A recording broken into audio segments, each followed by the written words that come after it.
Hush now, little ones. I have a story for you. A story of dungeons and douchebags. Long ago, a remnant of the ancient and forgotten Aboleth Empire conducted vile experiments in their underwater city, in a lake deep below the surface. The Aboleths, desperate to regain their lost dominion over the world, summoned forth a powerful demon general from the abyss to bend to their will and enact their revenge. The demon, a Balor named Asberethek, would not be so easily controlled. Its endless burning rage boiled the waters of the lake, taking the Aboleths with it.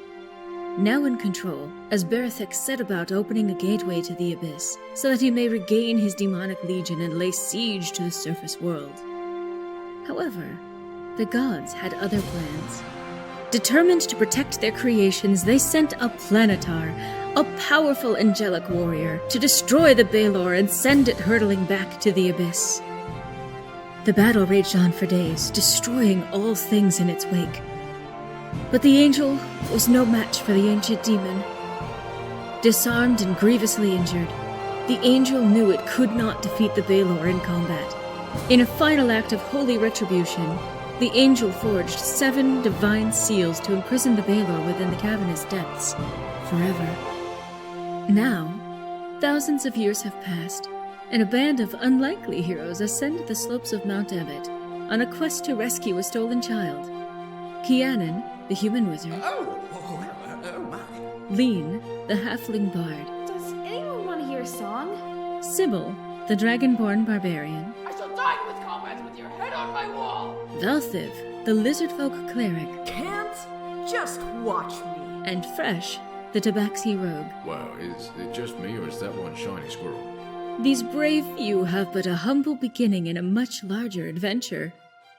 They know not of the fate that awaits them in the Underdark.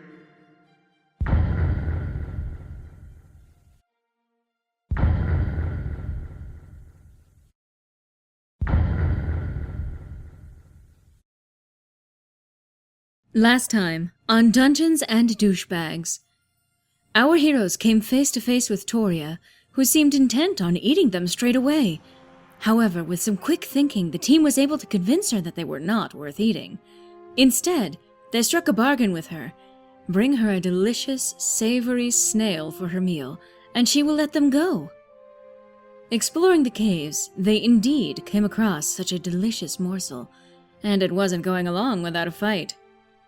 Thankfully, our heroes were able to gain conquest over their slippery foe. But will Toria truly honor her agreement with them? Find out tonight on Dungeons and Douchebags, The Underdark.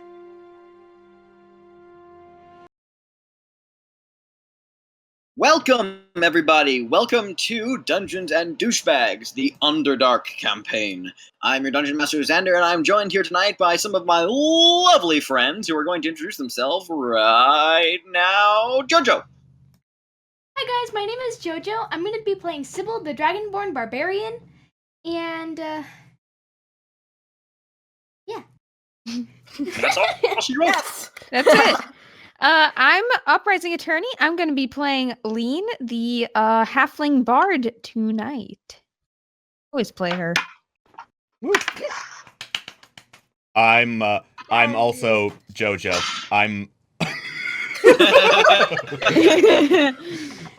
You might have guessed, but I'm not actually Jojo. I'm Alex. No, that's Jojo. I'm Alex. I'm the man on the internet now. Yeah, that's correct. There's been a hostile takeover. Oh, God. We are Jojo. Yeah. It's JoJo's Bizarre Adventure, a joke that has never been made ever, I am sure. And we're already getting hashtags blame it on Xander. Great start. Anyway, moving on. Yes. Hello, I am Toonwolf, and I'm going to be playing Valthiv, a lizard folk cleric. Yo! Yeah, Same. that's me. That's it. That's Oh. me! That's you. Just me. Despite everything, it's still you. Yep. And unfortunately, we are down one player tonight. Phil is currently unable to join us. He might be hopping in a little bit later, so we'll see. But until then, just shoot him your love. He's not feeling too well. So, yeah. Well, with all that said, let's hop right back into where we left off last week. We're back to our regular streaming schedule. By the way, I know last week we had a shorter episode and it was much earlier. We're back to our consistent series right now, and I don't see that changing anytime soon. So, if you are all ready, I am ready to begin the Underdark. Yes, sir. Right. I'm ready! Thank you for that. You're Thank you welcome. so much. You're welcome. Anyway. And if you're watching this on YouTube, thank you for watching, and we hope that you are enjoying the show. Now You're then, the best. let's go right back into it. I am drinking tea. Adventurers, you have been in the Underdark now for probably almost 2 days now. You've crossed many different threats so far in your time down here, but none so as threatening and none so as treacherous as the hag known as Toria Snail Slurper. Luckily, when you came face to face with her last time, you convinced her you were all heavily diseased creatures who were not fit for consumption. Following this, you even struck up a bargain for your departure from the ruins of Spazzlefrigg, the old Svirfneblin city.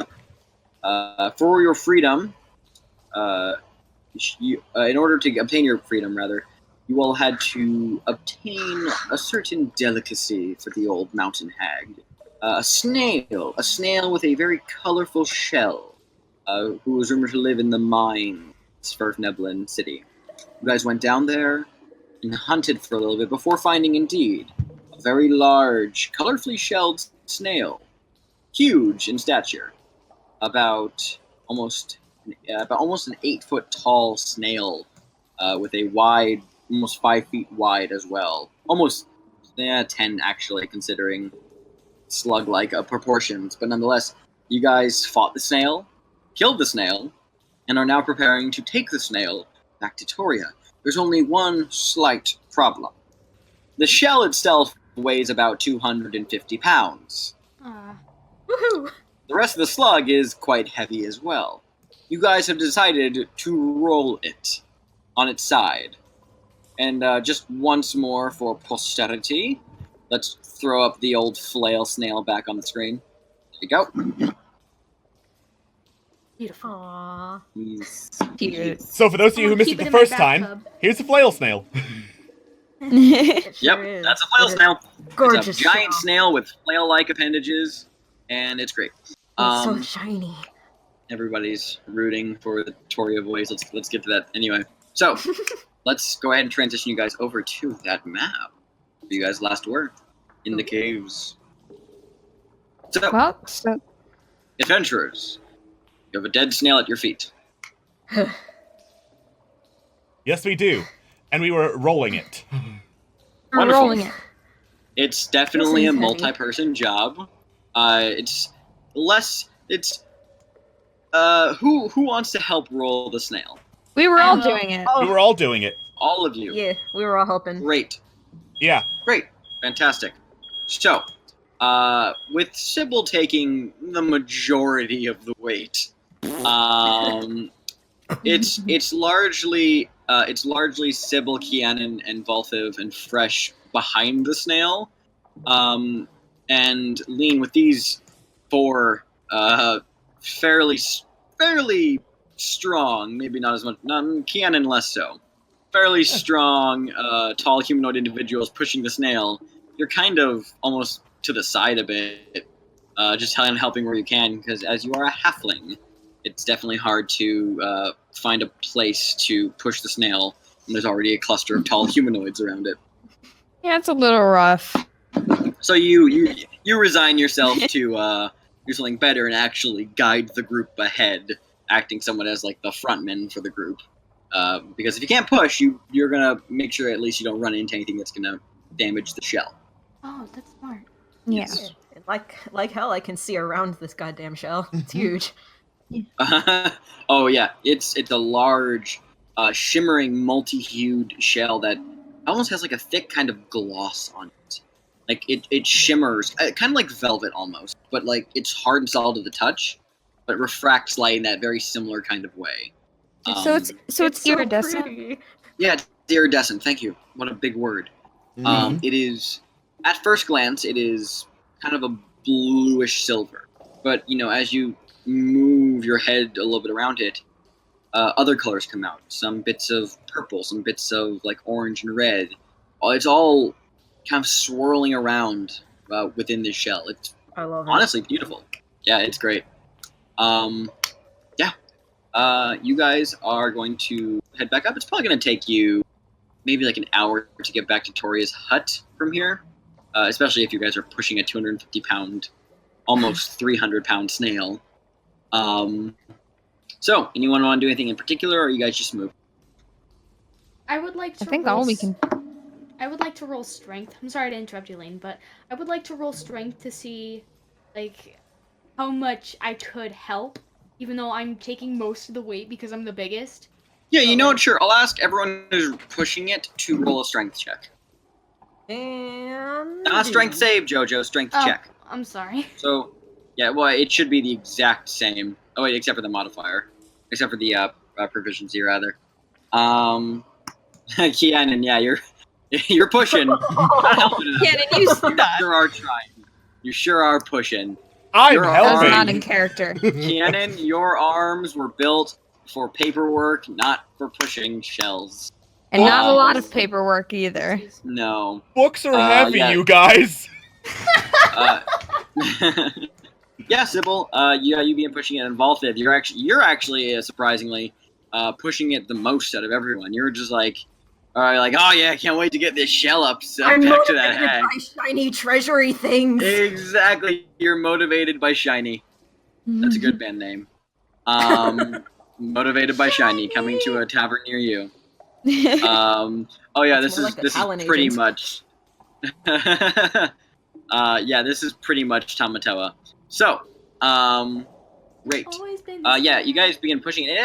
It's a little easier to push along the glass trail it left behind, because it's completely smooth, as opposed to the uneven, rocky footing of these tunnels. So that does provide a little bit of extra aid. However, as you guys begin pushing it up the tunnel, just for simplicity's sake, I'm going to delete the snail icon off, just so you guys have freedom of your tokens. Not having to worry about that big guy. Actually, can I have everyone just roll a quick perception check? Yes. We Sybil, you are completely focused on the shell. Absolutely. I just want to get out of here.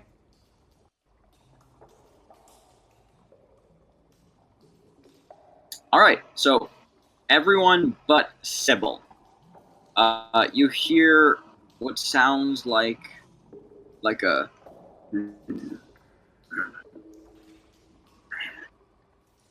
this kind of low, growly, just breathy What is that?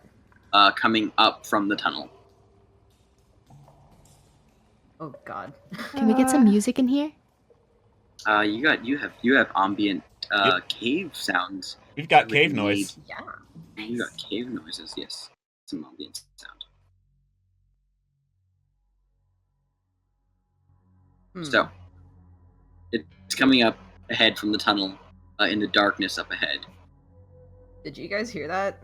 Nope, I didn't hear anything. You mean that like weird kind of growling? Yes, the Yeah. growling. I heard that definitely. Like, What are you guys talking about?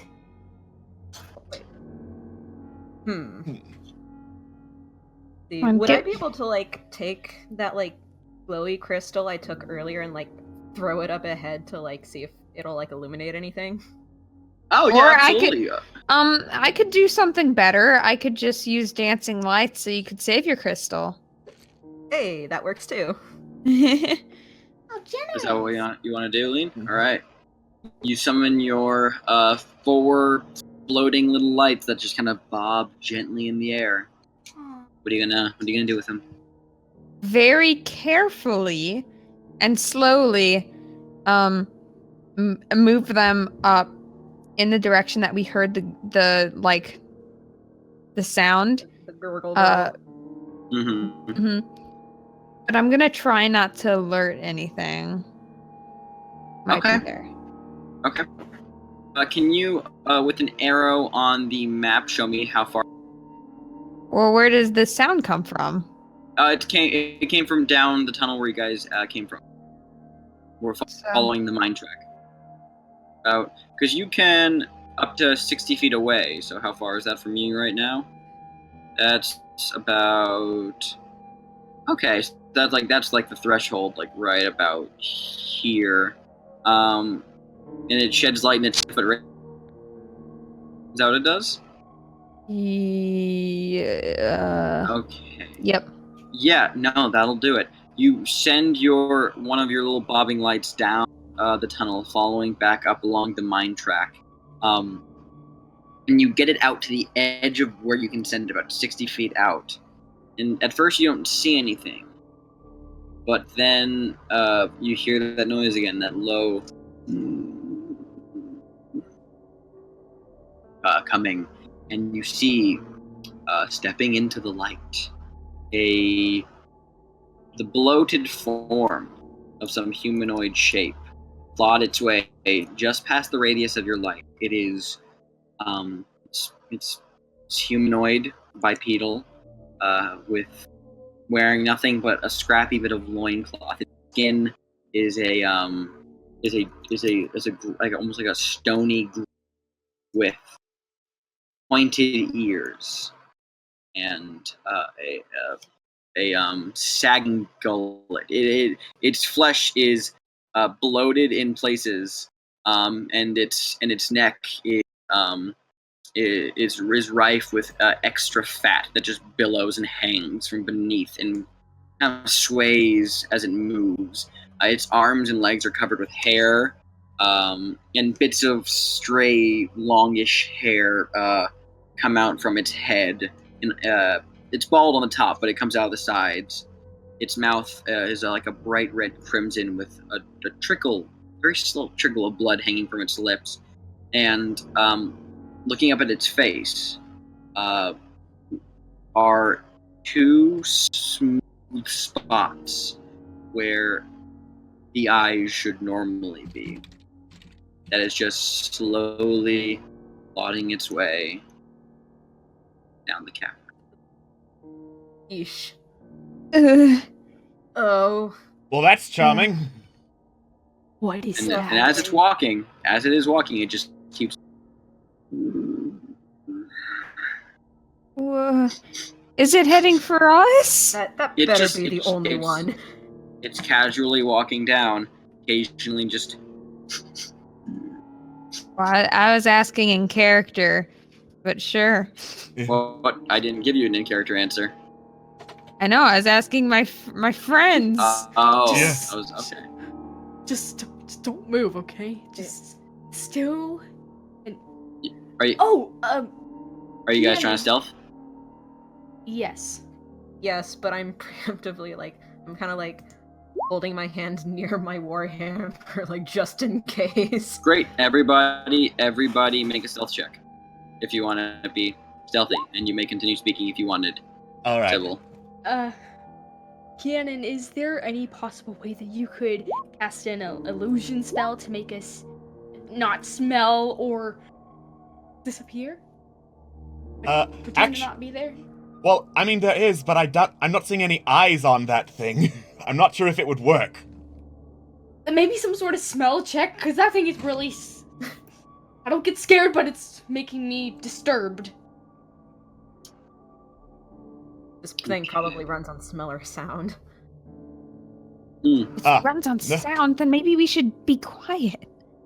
Actually, What? Actually, I can't make smell, but I can make sound. Put it in the opposite direction. Alright. So I'm gonna cast Minor Illusion to make a loud roaring noise to try and distract this thing. Yeah, totally. Where are you gonna put that noise? Let's see. Got a range of 30 feet, so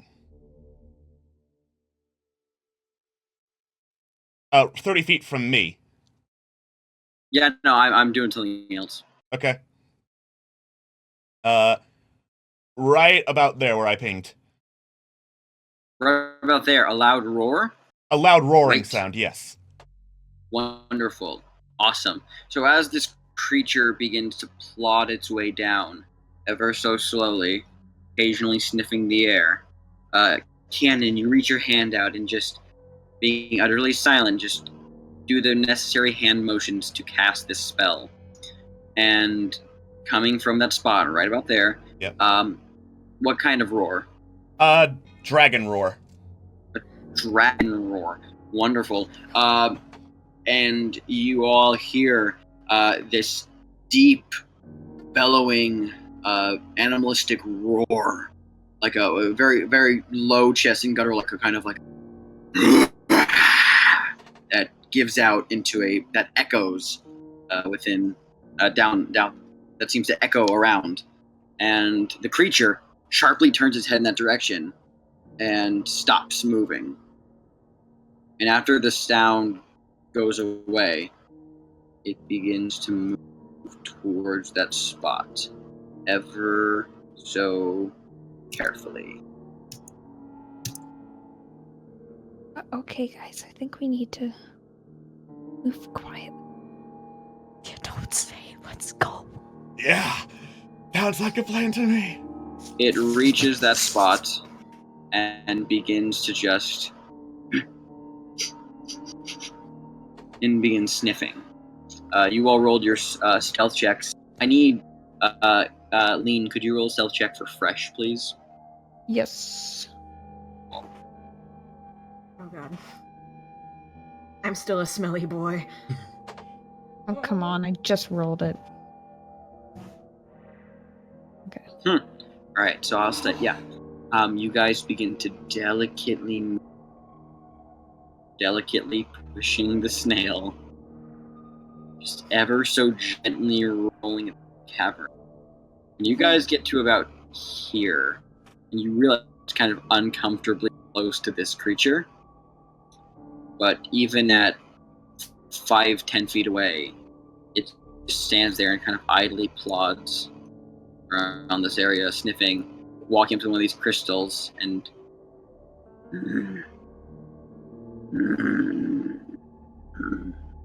it doesn't seem to have noticed you yet. Would it be possible for me to just take some of the shit all over me and rub it on a crystal to kind of distract with scent? Just in Yeah, case? which crystal? See, we're over here now, right? Oh yeah. Let me just do something really quick, by the way. Oh, Lean. I was there first. Oh my gosh. First! First. First comment. I probably would have rubbed it over here before we got too far. Oh god, where's my thing? Okay. Where'd you rub it? Where we were. Okay, Whoops, great. That's not it. As you rub the crystal, the creature turns its head to look at you. You can see now in greater detail, illuminated by the glow of the crystals that's nearby, its humanoid face with its nose, its bloated features, and those smooth patches of skin where there are no eyes, just turn in your direction. And even though it doesn't have eyes, you feel like it sees you. It's staring in your direction, and it sniffs. And it plods slowly up to you. No, why? And it leans forward and just... Wait, why? Because it rolled a perception check to see if it could smell anything. And it smelled you. Oh, It I rolled- understand. Yeah, it rolled an 18. It rolled, just for reference, since you are covered in sewage, I rolled its perception check, and it rolled a 16. And since you had a 15, I had it smell you. Since you were one I lower. understand. I'm a very smelly boy. You are a very smelly boy. And it just leans up to you.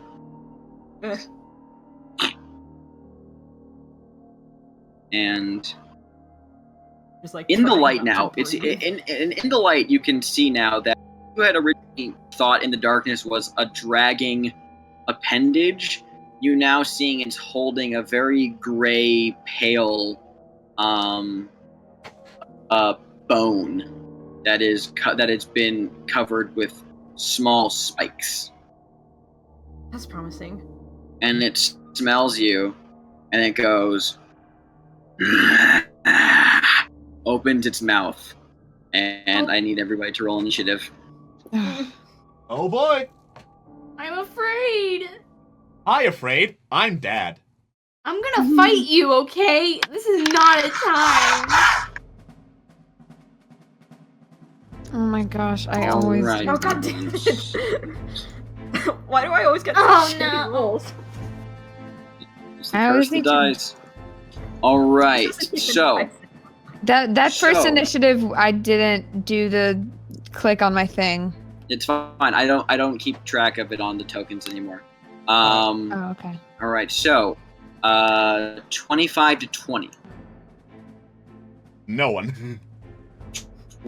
20 to 15, Nope. 15 to 10. Me. Wonderful. Okay. 10 to 5. I have 5. Great. Lean's got 7 and Fresh is 9. Fresh is 9. To know. Okay. Fresh is 9. And Lean, you are 7, you said? And then lastly we have Valthiv at well what's your dexterity modifier? Oh, you don't have one. Never mind. It's Nope. it's 1. All right, great, fantastic. All right, so the creature is going to go first, and as it smells you, it swings its bone club, its spiked bone club at you. Ow. That's 10 to hit. Dawn, Ow. did that hit? Wait, did it? What's It's, your And, what's your and a hit. what's your armor class? Oh, it's 18. Then there No. you go. It did not hit. you're fine. Hooray! Great. Fantastic. Awesomeness. Yeah, so it swings the bone club at you, and you just barely duck out of the way. But that's its turn. And it's Kianan. Right. I am going to duck behind the more heavily armored people Mm-hmm. Oh. and then shoot a firebolt at it. Alright, by all means, go ahead. It's a 14. Yep. That hits. Go ahead and roll damage. All right. 5 damage. Alright, great. You conjure the firebolt and quickly hurl it over your crowd of friends, causing it to slam directly into the creature's chest. You see bits of hair that it had scorch and burn and sizzle away as the actual flesh on its body is scarred heavily from it. You get the feeling that this creature has flesh. This isn't like some stony exterior, All right. but it is that similar Sverfneblin gray. Great. Is that all you're doing on your turn? That is all I can do, I believe. Great. Awesome. It's Lean's turn. No, it's Fresh's turn. What Yep. do you have? What will Fresh do, Lean? Oh, boy, I've never. Oh boy. Okay, so quick tip for playing rogue. Flank the guy, stab him in the butt. Wow. So All right. butt stabber. Waiting for a sec because Fresh is in the same spot. Yeah. He can move 30, so.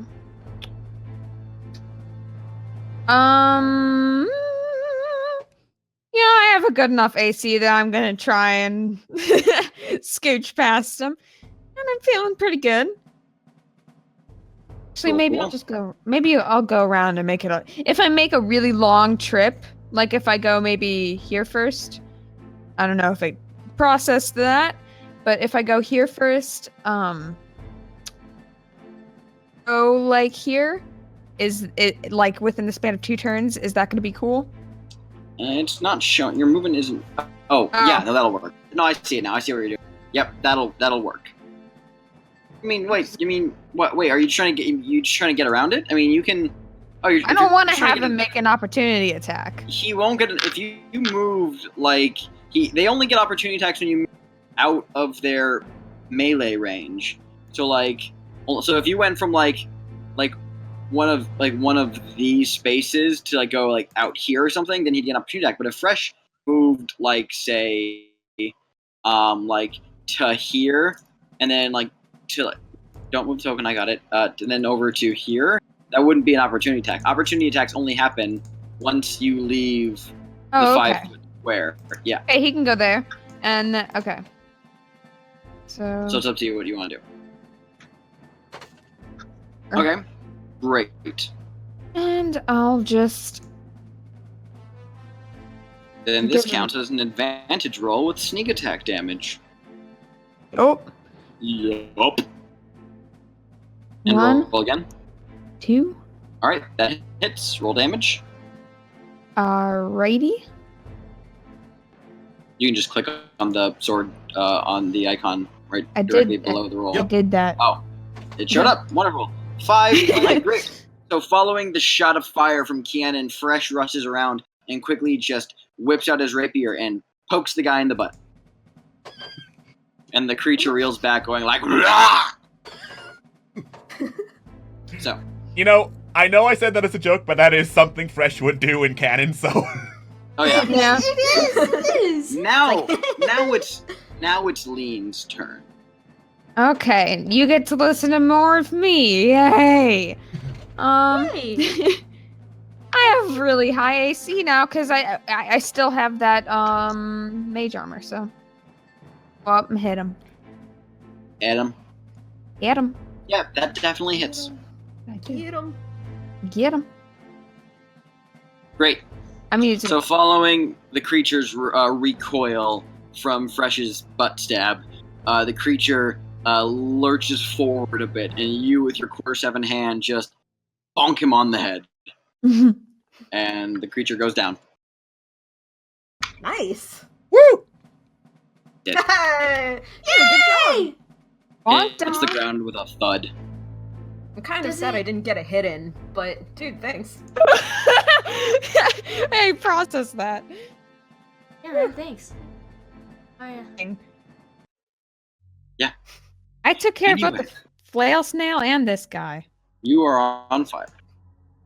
Dude, you're a very, very angry bard. I'm an angry bard. Let me sit on your shoulders. You're very strong. If anyone would like to, the creature's now lying dead at your feet. The DM will say that if you guys want to attempt to identify this creature, you can try to do that, or if you guys don't care, you can just keep moving on. Let's do that because this is freaky. Yeah, Okay. I don't Okay. want to Can look I actually at it look at the anymore. weapon really quick? Yeah, it's just a bone that's been taped with, not taped, banded with different spiky things like shards of glass and sharp rocks. Can I take it? Yeah, if you want the spiked bone club, that's what it's called. Is there a way to look to see if there's anything weird about it? In Or what is it just, capacity? normal? Well, in what capacity do you mean? If it has some gross magic shit on it. Yeah, make an Arcana check.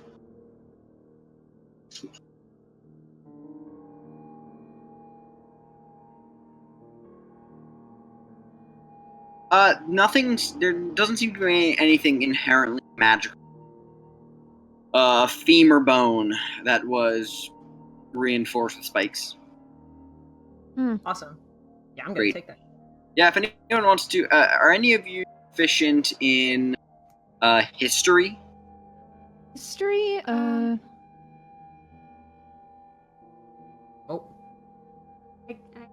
I've got a +1, so not really. I mean, you do have but yeah, you need to, if you're proficient in it. No. No? Cannon, that Yeah. seems like something you would be good at. Yeah, Cannon. Cannon? Cannon machine broke? Hey. Oh. Oh, cannon machine broke. Piano machine broke. We cannot hear you, Alex, if you are speaking. Oh, odd. No sound coming at all from your... Alex. No sound at all. Well, we'll keep moving. If you want to, like, restart your Discord, totally fine. And mess with your sound settings or...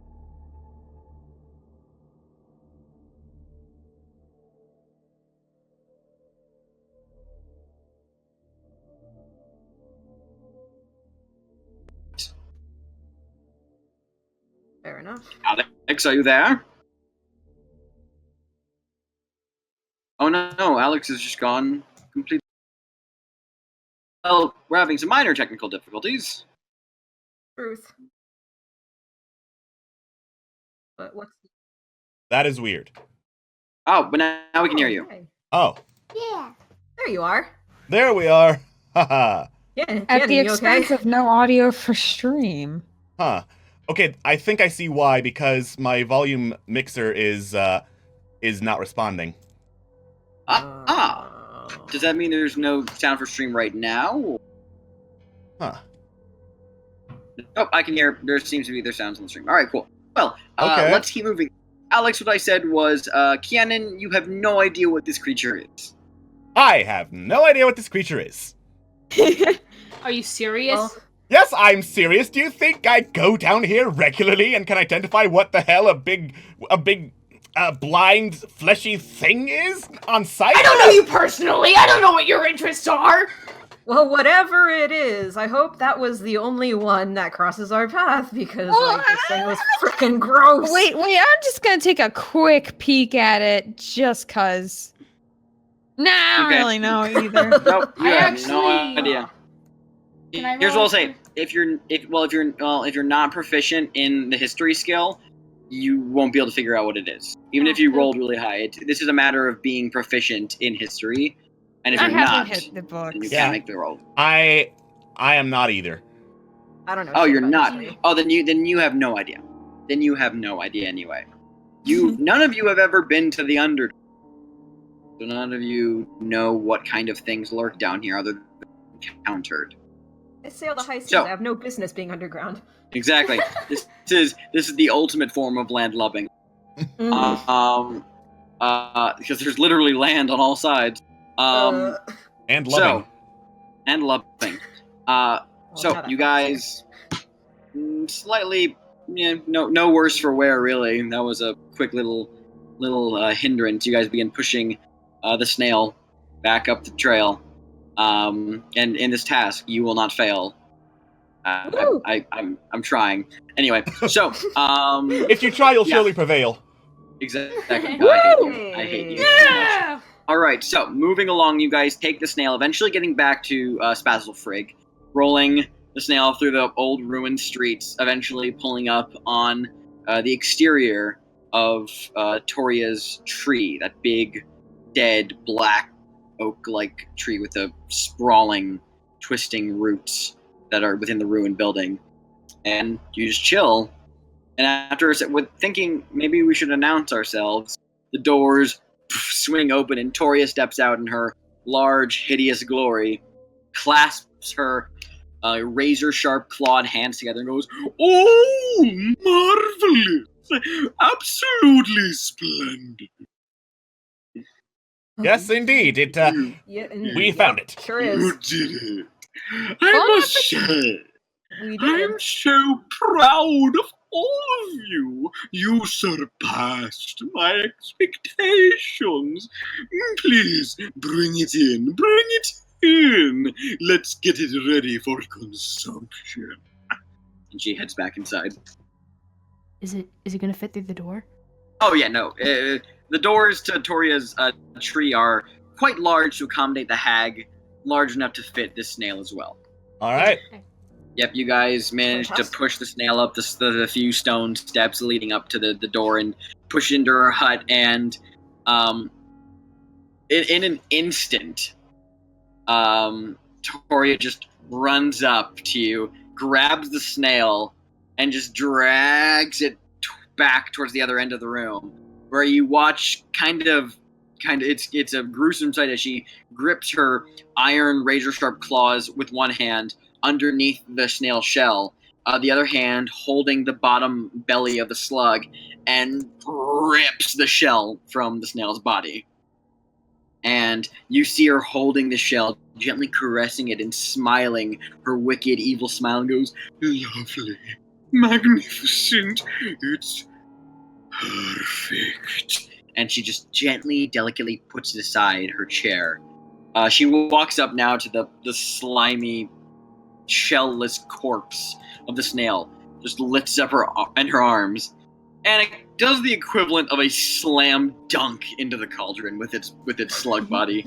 Nice. Just slams in, bits of purple fluid just spray up into the air, and she just begins grinning and she says, "Thank you, dearies. I owe you huge thanks." You're quite welcome, madam. You're welcome. You are So, welcome. would anyone like a cup of tea? A slice of snail? A nipple to suck on? You cut out in that last part. What was the thing we have to suck on? A nipple! Okay. No, thank you. I'll pass. I'm doing quite all right. I'm going to graciously decline, but thank you so much for the offer. You're so welcome, my succulent little scaled man, you. I am flattered. I suppose a promise is a promise. Indeed it is. Well then, Yep. she just gives a little shooing motion. Get out of my tree. Yes, ma'am. Yes, can do. Aye. Enjoy your snail. Without, it's like in those cartoons when the characters appear in like a puff of air. Like they're just out. Zoop, Bye. you guys are just out of. Yeah, like you guys are gone.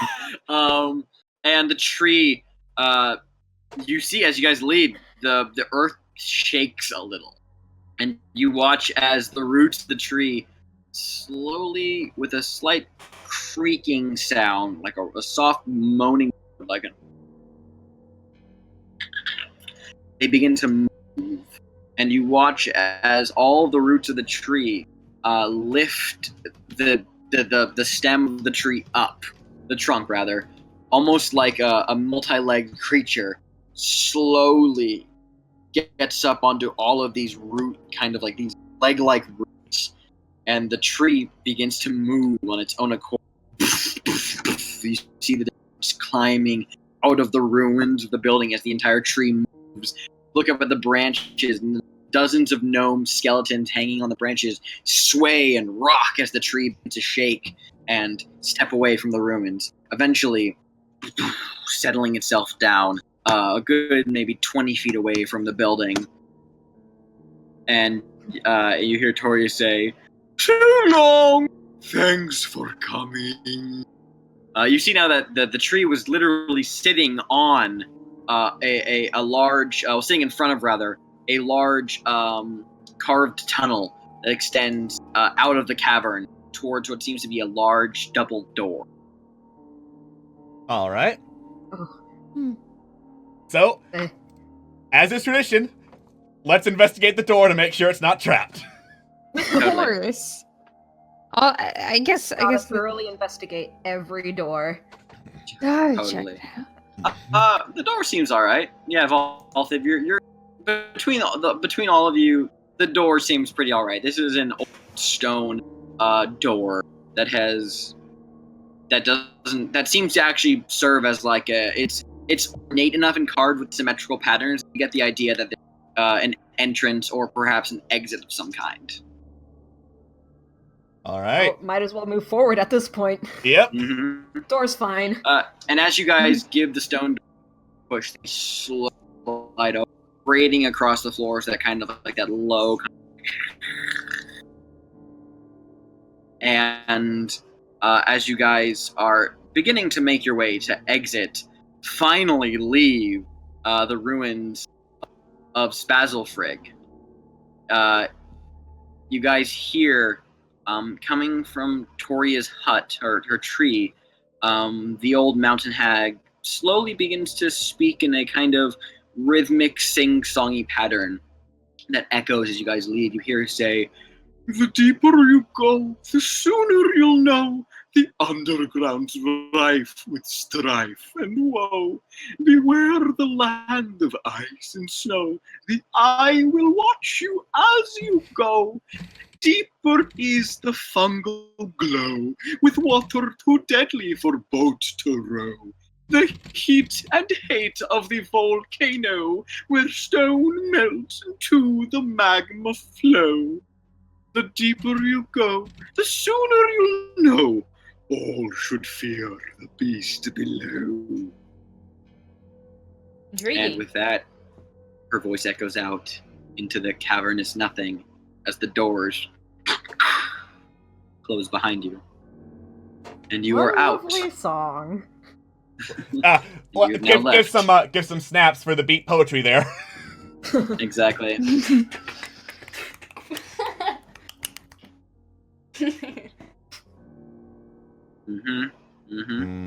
So, you guys, for the first time in a long time, despite still being in the underground, there's a sense of calm here for a minute.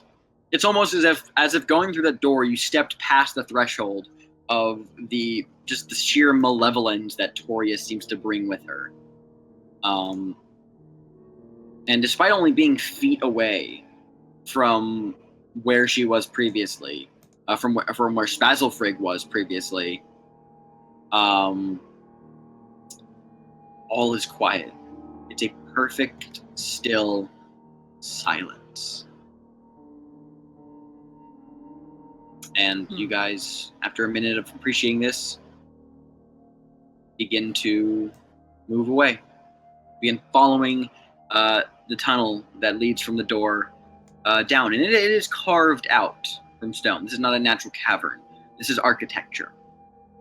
And eventually, this tunnel opens up into not a large cavern, but a wider space. And you can see that the trail here breaks off. One trail going to your left, one trail going to your right. The trail to your left ascends upward. And you can see just far off, and this tunnel that leads upward is wide. You could accommodate probably two wagons, two full carts on either side of this tunnel. And you can actually see that the ground here has been smoothed out artificially, and there are small scratches along the ground that seem like cart scratches.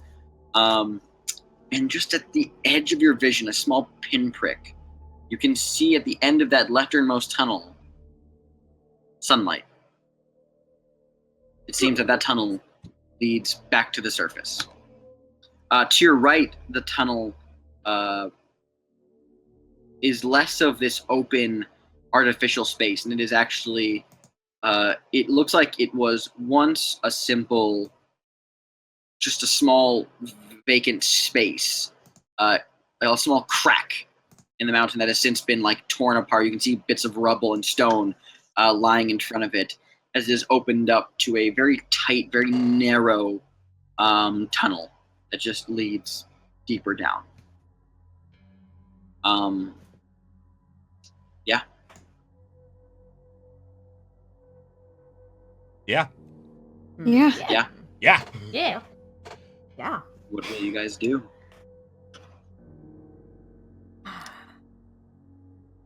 The sunlight's so beautiful, but the path is probably trapped up the ass. Yeah. Let's be honest. It probably is. I'm actually doing kind of fear laughs when reminiscing about all the traps up the ass. Totally. Well, So what about a perception check? you want to check it for? Yeah, actually, yeah. If you guys would like to make a perception check, by all means, go ahead. Dang it! I'm a Let's see. fool. I'm a fool. Ooh. I'm more of So, a fool than you are. Don't hurt yourself. And I'm Javert.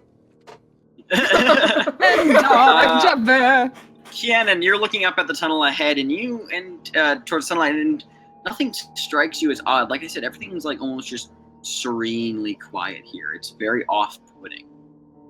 But you don't see anything that seems directly odd with that tunnel to the surface.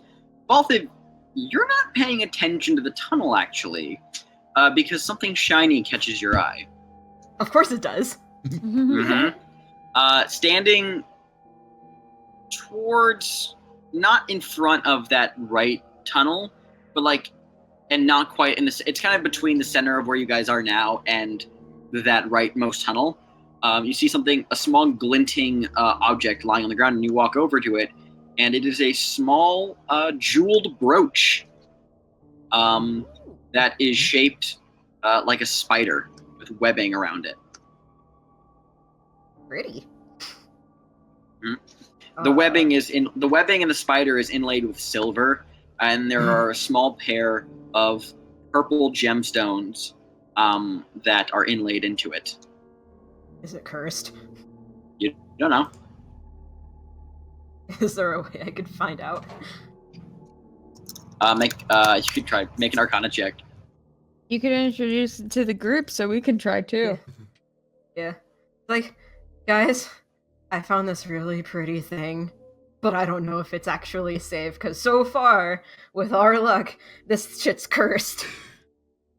I wouldn't be surprised. Right, I can take a look at it. Alright. All right. It looks fine to me. You look at it. You're like, "Ooh, pretty," and you just give it back. Yeah. God damn it. You're right. It is very pretty. Like, isn't it though?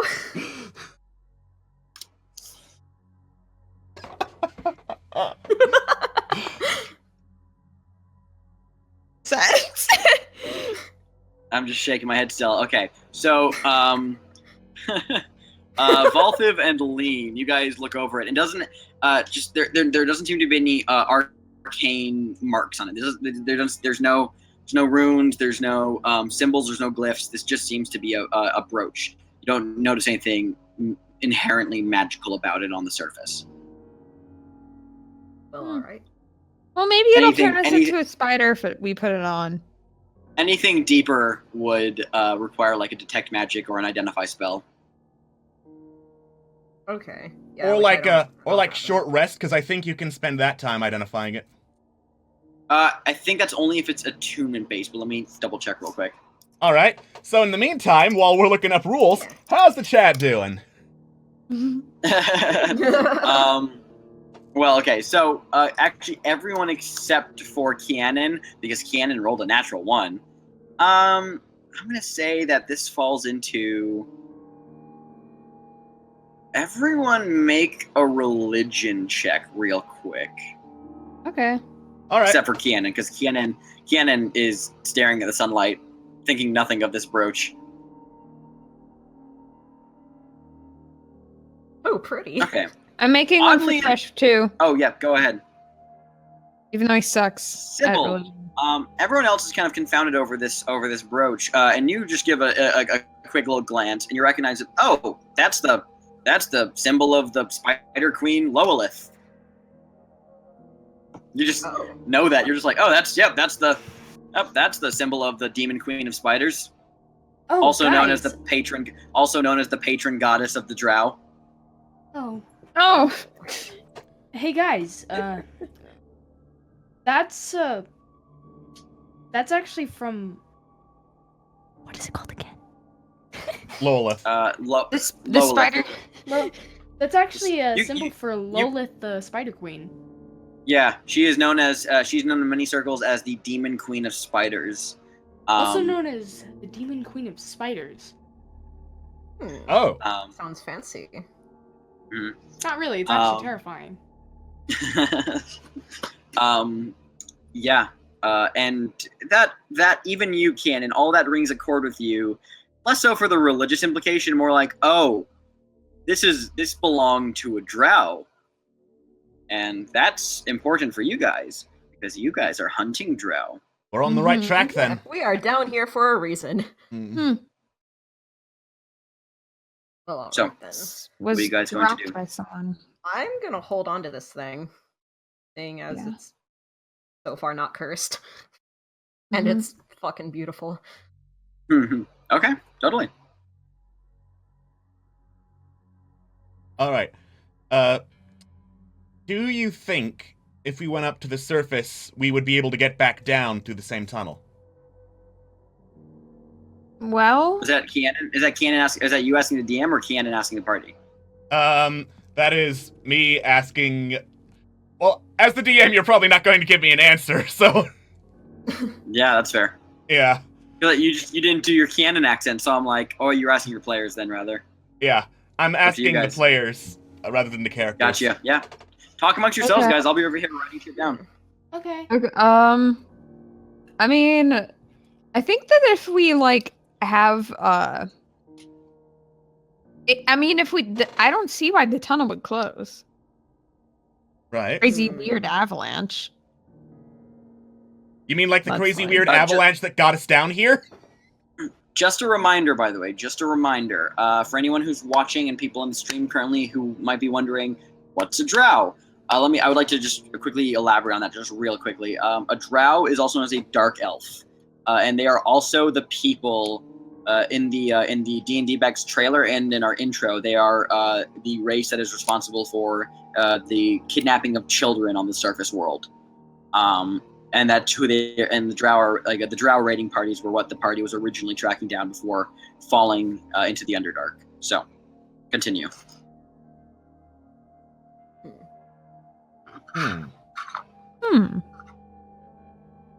Oh. I don't know. I mean, I don't even know if like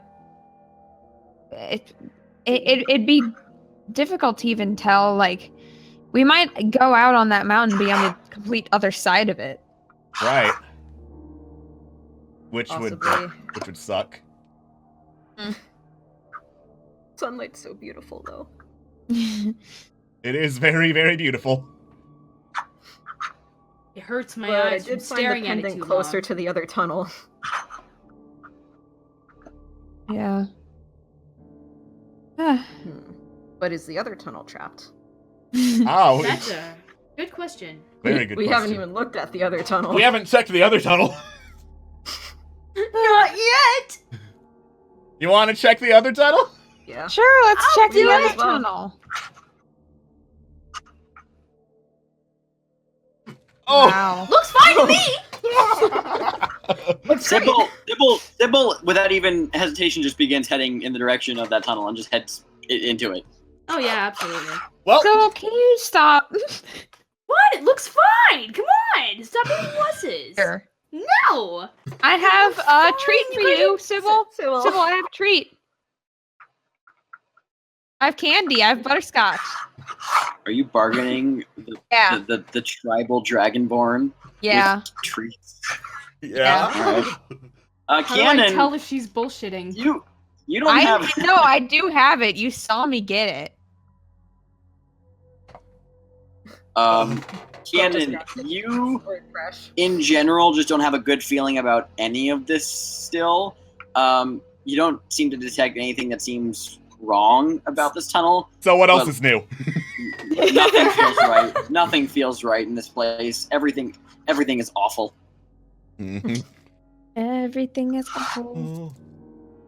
Everything is bad when I'm part of a team. So, what are you guys going to do? I'm gonna keep heading forward. It looks fine to me. Wait, did we resolve? All right, Sybil. Did we resolve Valthiv and Lane's perception? Oh, yeah.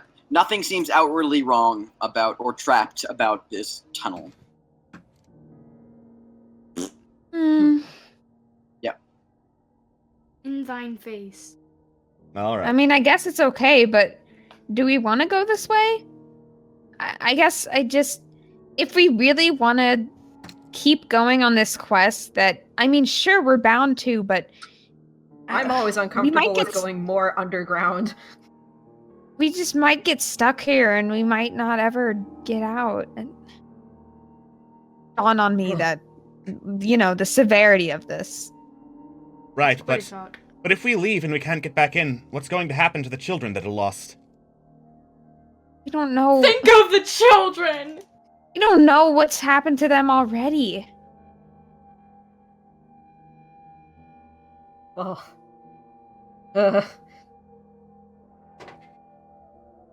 Maybe I'm getting too critically. We should push forward for now. Right. My thought exactly. Yes, we know that, Sybil.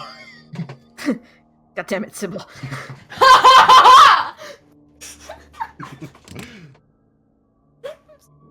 I guess forward we must go. All right. Forward Yes. it is then. All right, you guys make the choice to head deeper into the underground. All right, let me close that page of notes real quick. All right, Good so job. all right, you guys made the choice. Better Let's get some go. good loot out of this. All right, so you guys taking one last glimpse at the sunlight, except for Sybil, who's just taken off already like 50 feet down that tunnel. You guys save one last look at the sunlight that you wonder, will we ever see that again? What are we getting into here? And you turn and you head deeper into the unknown dark of the underground caverns beneath Mount Ebott. And we're going to take a quick break. Yay! Yay. Hey! Yay! We'll be back here. We're just going to grab some water, grab some drink, food, snacks, whatever we want to do, use the bathroom. We'll be back in like 5 minutes, so hang in, guys. We'll get back to what lies deeper within the caverns when we're back. Welcome back, everybody. Let us get back into it. When we left off, the party is now descending deeper into the Underdark. So, you all begin heading down through this narrow tunnel for quite some time. And eventually, after maybe an hour or so of just this eerie walking, eventually it opens up to, once again, just a network of small connecting tunnels and caverns. You get the feeling now, this is it. You are in the Underdark, the underground, full-fledged. It is expansive, it is long, and you guys are alone.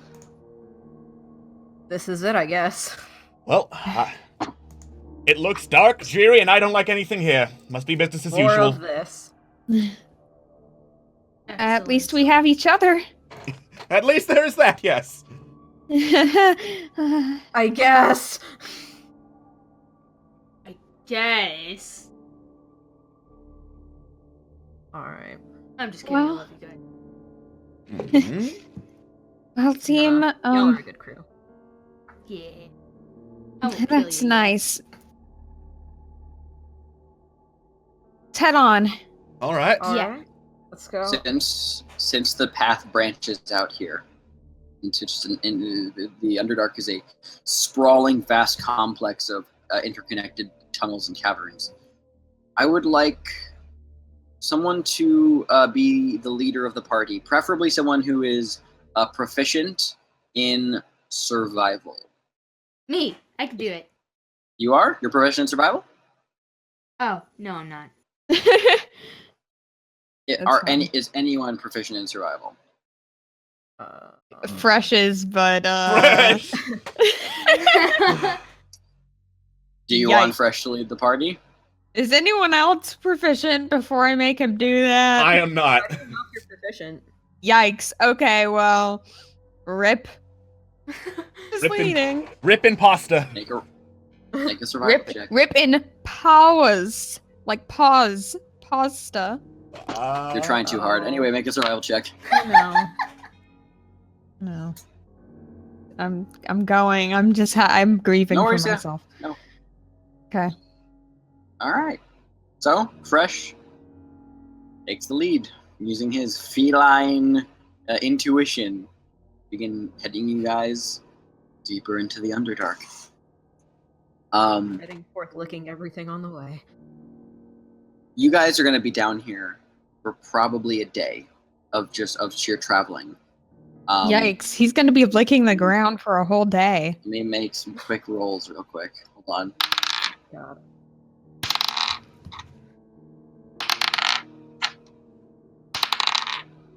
All right. The journey down is eerie and discomforting, but quiet. And there seem to be no encounters on the way down. You guys do eventually get tired, and you'll all get the benefits of a long rest. Oh, awesome. So you get all your spell slots back. You're back up to full health. Half of your hit die back if you expended them. You guys take fresh leads you guys to a small offshoot of a tunnel to camp out. To just set up and get some rest. Those of you who are still covered in filth, you get the time to kind of wipe yourself clean finally of like the majority of it. Mm-hmm. You're by no means clean, but you're not like gunked with it anymore. Cleaner. Actually, I have soap, so. Do you? If you want, I if do. you guys want, you can totally clean yourselves. And actually, here, I'll be a kind DM. You actually guys, the little spot you guys, the offshoot of the tunnel that you guys are just spending the night at, has a small pool of water in it as well. Oh, so you thank can Nice. freshen up. Bless. Oh my gosh. I spend all my time in the water. Great. Awesome. Naked? How else? God. Blushes and turns away.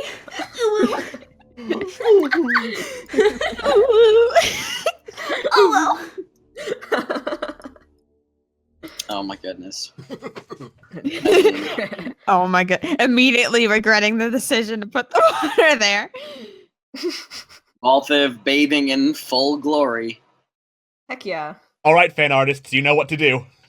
You know, stop, fan art. I'm counting on you. It's up to you, fan artist. You decide where those scales are put. You decide. So, with this hot For lizard every bod. fan art that is found, cities will be destroyed. them fan artists are going to be having a new search history tonight. What does a lizard penis look like? Everybody begins You're googling the gonna lizard corrupt penis. their minds. That. I'm counting on you, internet. It's actually very, very complicated. All right, so,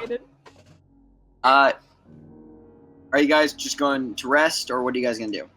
I think You- I'm you- gonna you- clean you- off. Clean Cleaning up. off. Oh yeah. Clean up. I lend my soap out to everyone who wishes to clean. I go into a private area. I am going to cast a You. ritual, Find Familiar. If I- Okay. Oh. yeah. Dude, you're doing that? Yep. So, there's that wall of text. Oh boy. Okay. I'm looking it up on my own, but you do your thing here. All right.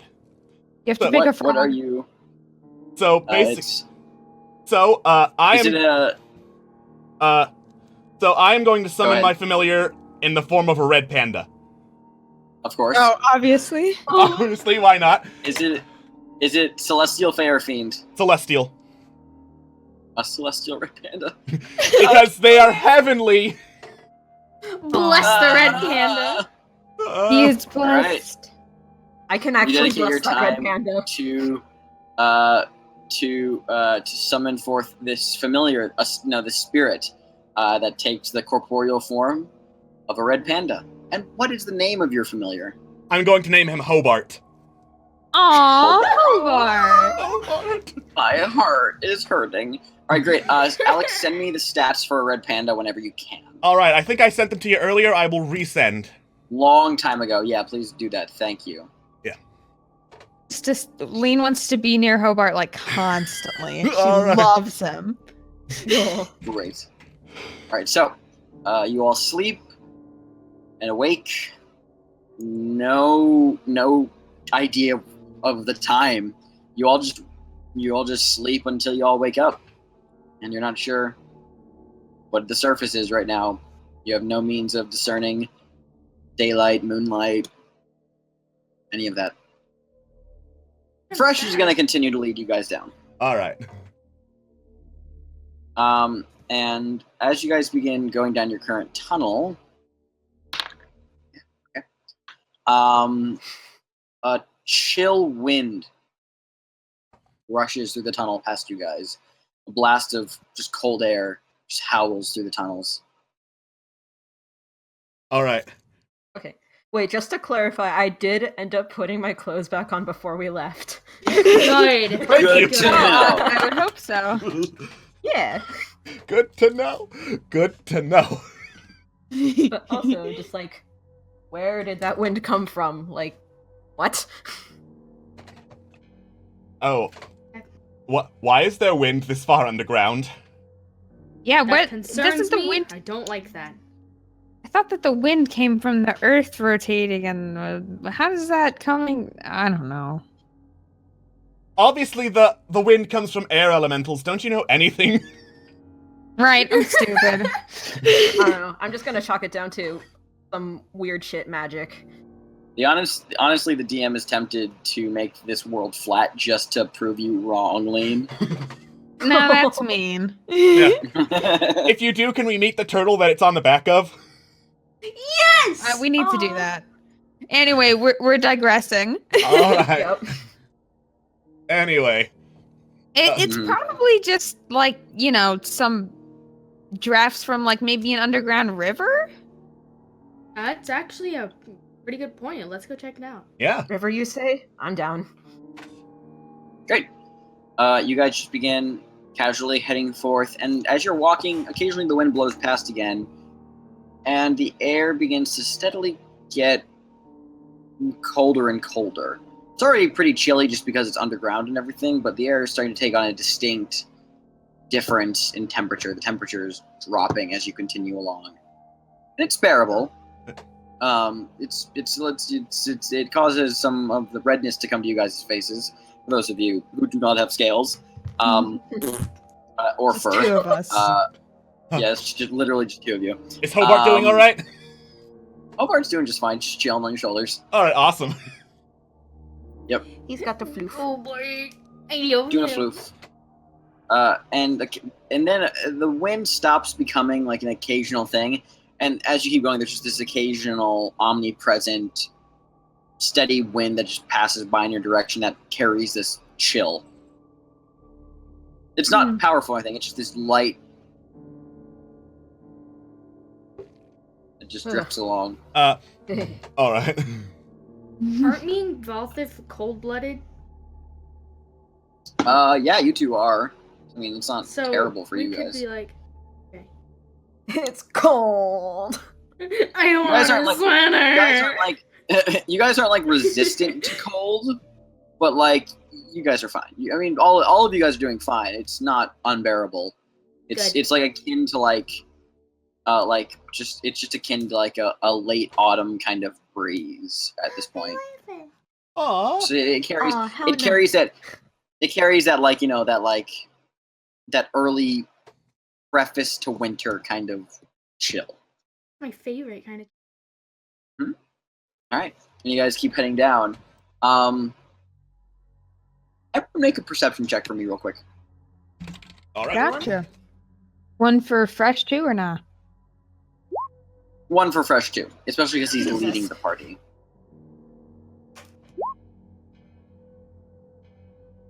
Wow, fresh did really good.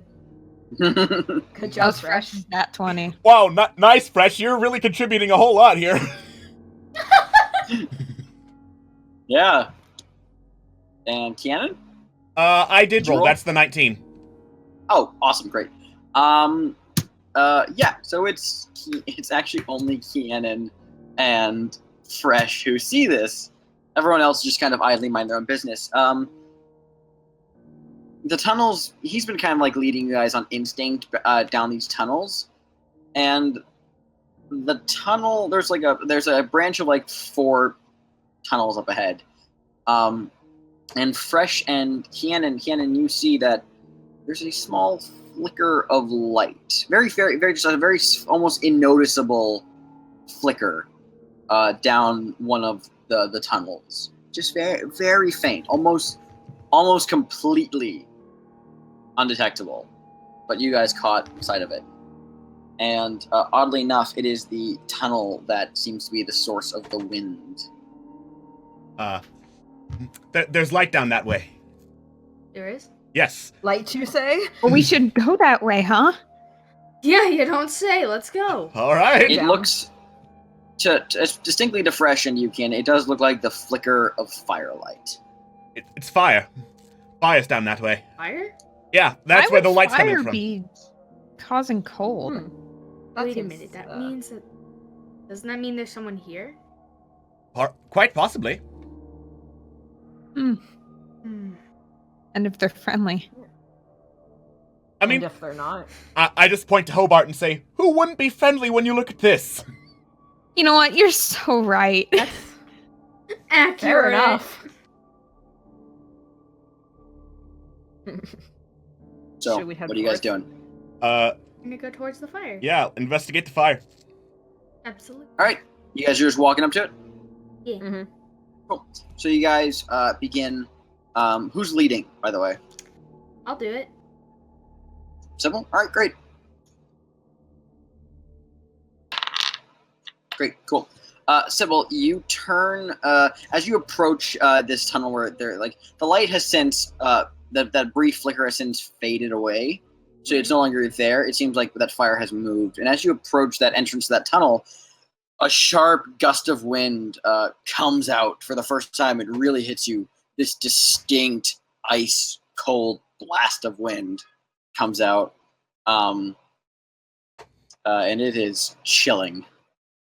It feels like it feels like a winter's blast. Honestly, it's not the most comfortable thing. Oh, Be careful. It's really cold. All right. How cold? And Sybil, you turn your head down the cavern and you just glimpse a humanoid shape holding a torch turn up out of your vision down a corner of the tunnel, away out of sight. Did you guys see that? See what? What? I don't know if it was just me, but I think I saw someone down there. Someone? Like a person? Yeah, I think so.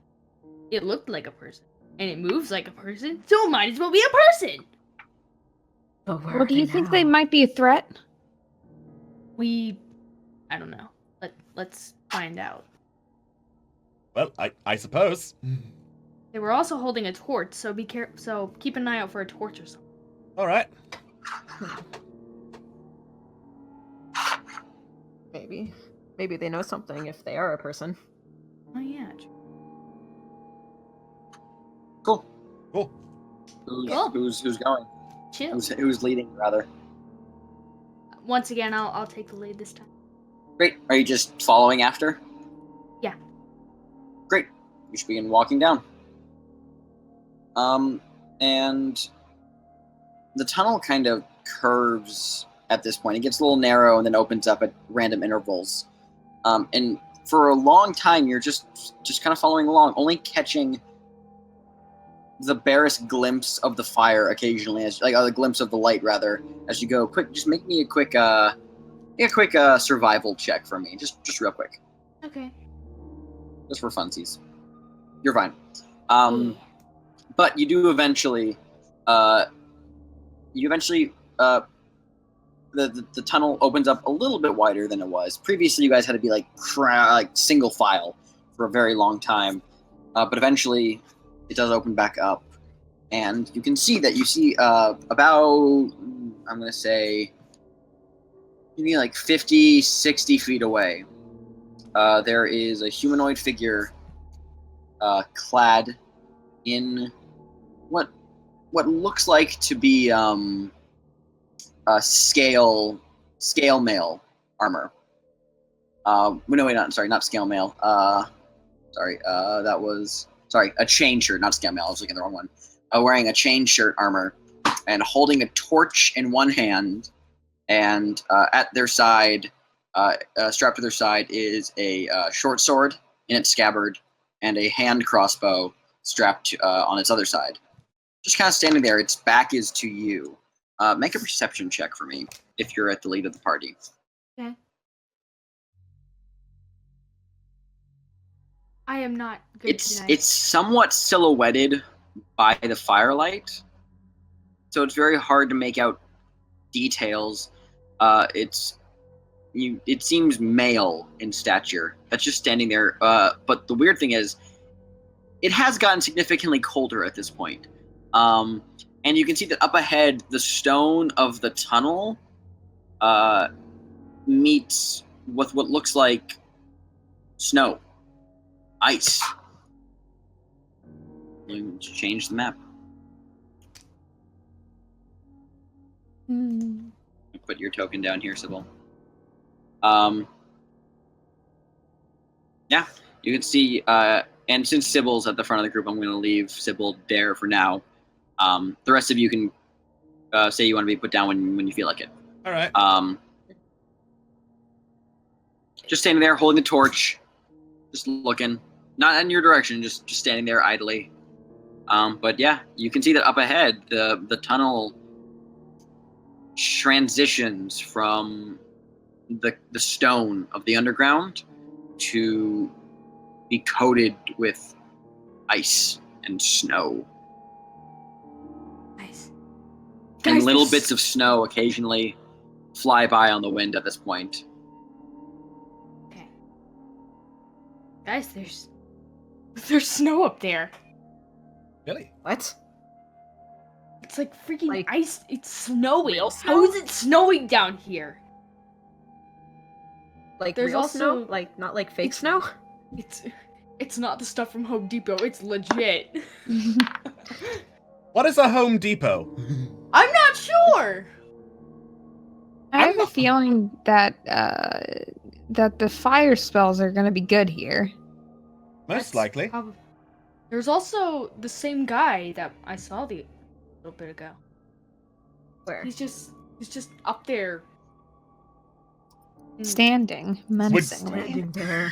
Menacingly. He's just Menacingly. there. Menacingly.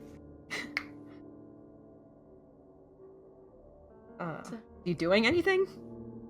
No, he's just standing Take there. a look. I think He's just standing there. Just Menacingly. Standing. Menacingly. What about now? We perceive now. casually. Actually, he's standing there fairly casually, just standing there, torch in hand. Make a perception check for those of you who are looking. All right.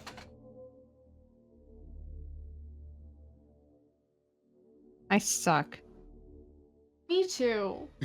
We all. Tonight is Hey. not my night. Why is 6 afraid of 7? Because 7, 8, 9. Oh my Valthiv, I'm I screenshotting. hate this. Oh my god. Oh my god. That's great. Wow. Anyway, moving on from that bullshit. I broke the trend, I'm sorry. Valthiv, you peek over and you get the vibe that this figure is just standing there somewhat like idly and casually, but in a way that kind of suggests he's watching or just he's like almost like he's just like he's kind of like leaning onto one side of his hips more than the other, so it seems like he's just kind of keeping watch over something that you can't see right now. But it doesn't seem like he's just actively standing there menacingly. He's just chilling. Yeah, just literally there. chilling. Stop!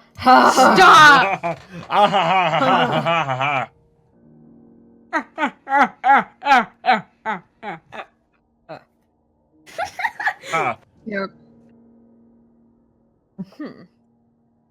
What now? What's the plan, guys? I mean, Come on. he's just chilling there. I want to confront this person. And actually, hold on. I will say, Valthiv, I will also say that you also can see more details than Sybil did when Sybil first looked. You're the only one who notices this, is that the figure, while vaguely silhouetted by the torchlight, has long hair about down to like the about like the curvature of their back. Long white silvery hair and pointed ears. Oh? Looks like we've got Sephiroth on our hands. Guys, No. The dude has like pointed ears. That's like an elf thing, right? It's an Yeah, elf thing, Oh. but also a drow thing. But also a drow thing. And drow typically have silvery, kind of white hair. Ah, fantastic. I think this might. Yeah, Hmm. man.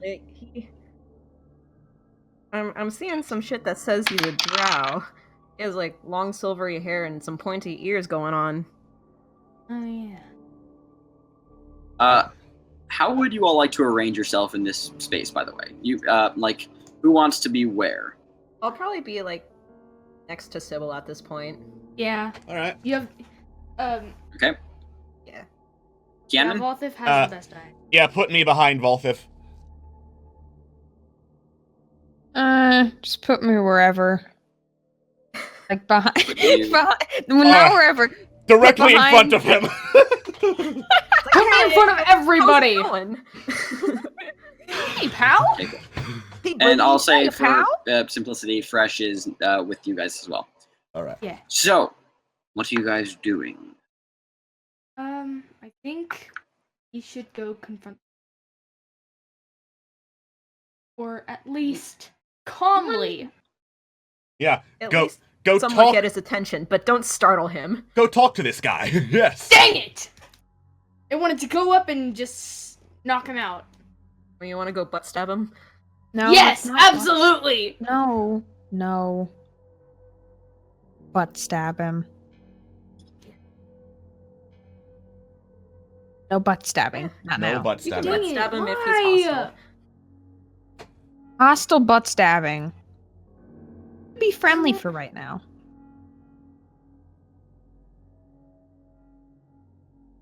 Alright. All right. So, tell me what you guys are doing. Who's doing what? Who's going to go up first? Me. All right. Have at it. No butt stabbing, please. What are you doing? Alright, I'm gonna Dang follow it. Sybil and like pull her back in case like she takes things too far. Okay. Okay. Be like, bro, calm down. Relax. I'm gonna come with So, them just in I know- case. I wanna fight as much as you, but like, I mean, there could be more Are you people sure? like around the Are corner. you sure? I mean, for all we know, Alright. this is a trap. That's what I. You're probably right. But let's go talk to this dude. All right. So Yeah. we just like go up. Like, hey, buddy. Is that what you say? No, I can't move. Get off Oh, the no. drawing tool. I'm so sorry. That was an accident. I just drew over Walter. I'm so sorry. So, who's saying what? Who's doing what? Come on, guys. I'll come up here. Hey. That's probably too close. It's up to you guys. Do what you want to do. All right. Excuse me. At Kianon's at Kianon's Excuse voice, me. the figure suddenly whips around. You can see now that it is the figure is a elf male with long silvery white hair, dark purplish skin, wearing armor that distinctly has a spider motif on it. Spins around, takes us, and you recognize this is a drow, a dark elf. Mhm. Quickly takes a step back, his eyes wide, and brings his hands up and makes a gesture in the air. And suddenly, gotta get my fucking drawing tool out. Jesus, 1 second. Whoa. Suddenly, something happens. Suddenly something. Okay. Sorry, hold on. Because Roll20 needs me to go through like 5 different color palettes, I guess. It's about. That's actually perfect. A sphere Oh. of like suddenly like out of nowhere like just a darkness suddenly just like swirls around you guys, and for you guys, everything goes black. You can't see anything. Again. It's like you've gone. It's like you've gone blind, and you hear the footsteps of a dude running away. You would not like to hear a song in this lovely day and age? Well, that was rude. All of you can't see. You're all just standing there in Sir. darkness. None of you can see. I know, I'm just shouting. Sir, where you go? Yeah, you just begin shouting. I'm just beating on, like, trying to find a wall so I can beat on it. Yeah, you walk around, and eventually you bump into the stone wall. You can't see it, but you can feel like the rock of it. All right, I'm just gonna go. I'm just gonna walk straight backwards. Cool. And eventually you find yourself backing out of what is essentially a sphere made out of solid darkness. Well, It just occupies that 15-foot area. I believe that is a sphere of pure darkness. Cool. Well, Oh, cool.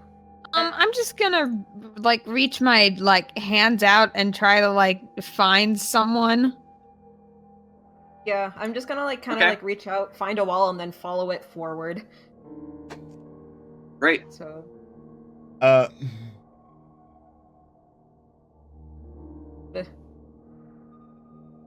Yeah, and eventually all of you find your way out of this small like sphere of darkness. It is only occupying that 15-foot region. It's just this orb of just shadow that just sits there and doesn't seem to move. What is I look that? back and I'm like, Jesus, that is the most ominous thing I've ever seen. I mean, I'd say it's up there, but I mean, it's yeah. pretty damn ominous. so Ever is a bit of an exaggeration. yes. So, well, I didn't think I was that startling. So, do you think that man has something to hide? I believe that was Drow. Well, yes, but besides It being looks drow, like do you it. think that man has something to hide? I don't know! Well, I mean, Maybe he fucked he's off part right of the quick, so congregation that kidnapped the children! Yeah, he clearly knew he was in trouble. and if he didn't, he probably knows something about that. Do any of you speak Elvish? I do. No. Oh, Annan does. Okay, Kianan. Everyone else hears what sounds like a voice echoing somewhere down that this icy snow tunnel. Kianan, you're the only one who understands the words. It's vaguely akin to, "We've got intruders! Quickly, get ready." Well, I think they are preparing for us to invade. Oh, That sounds excellent. promising. Mm-hmm. Great. Well, it's not like we've got ill intent. Maybe if we just keep up with the diplomacy, prove that we're not, Yeah. mean-spirited, even though I guess technically we are. Maybe he didn't get a good enough look at Hobart. Who would look at Hobart and think there's any ill intent in those eyes? He's got Apparently a point. drow. After a minute, the sphere of darkness just poof, disappears. Oh, that's better. Alright. Well, nothing to do here, huh? Let's keep looking, of course. Right. I guess we're On the stepping move. out from the darkness. This is definitely snow. Yeah, no. So as you guys walk down the tunnel, you can see that it's like a thin layer of ice and snow has coated the stone of this tunnel, and the air is almost unbearably cold at this point. It's kind of like walking into a hockey rink with only your underwear on. Oh my god. Ugh. Oh boy. So Great. cold. This is not gonna So, help. This is a bit chilly. what's the marching order here? I'm first. Okay, I'll so go was first. after. Typical. Valthiv. Okay. Tell me. I'm on a different map from you guys. Tell me what your marching order here is. Third. All right. Third. All right. I'll be taking up the rear. And, all right. And Fresh is in there somewhere. Mm-hmm. Yeah. Fresh is there. You guys follow the ice trail down. You do see a flicker of firelight once again up ahead as the ice tunnel turns, and you see up ahead there is a small the tunnel kind of opens up in the small pocket cavern almost before continuing off in another tunnel that slopes downward. But you can see in here 4 drow, 2 of which are at the helm here. I'll switch over to the map now so you guys can see. Yeah, that would 2 help. of which are at the front of the tunnel here, swords drawn, waiting for you to approach. One is back, holding a hand. The one that you actually encountered, that you alerted, is in the middle between the two groups here, holding his hand crossbow at the ready. And there is one drow female at the back, as her hand lifted up in some position, ready to make some kind of gesture. I say hello in Elvish. You say hello. Hello. And they exchange a quick little glance. They don't say anything in response. So rude. Their swords are drawn, by the way. Yeah, they got their sides at the ready. All right. My hands are not near my weapons. Neither. Alright. Yeah, mine are free. Hobart's just sitting on my shoulder. Precious baby. My hands aren't near my weapons, but I'm like ready to like grab them just in case. Okay. I'm just, like I'm thinking going like, to- oh man, I'm probably gonna have to use this soon. Are you guys so like and Sybil? Wait, what are you doing again? Are you just? What is everybody's demeanor here right now? I'm Non-threatening. I'm like friendly and trying to be diplomatic, I'm ready for combat. like trusting. I look like I just want to talk.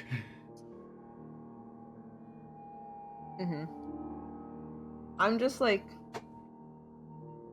standing there, like outwardly, I'm pretty like collected and like calm, but like in the back of my head, I'm like ready to throw down if they try something. Okay. Great. Cool. And so they're all staring at you guys, and eventually this tense moment passes. And the drow on the right here, none of them put their weapons away, but that drow speaks to him and says, "You will surrender your weapons and come with us." I don't want to. Why?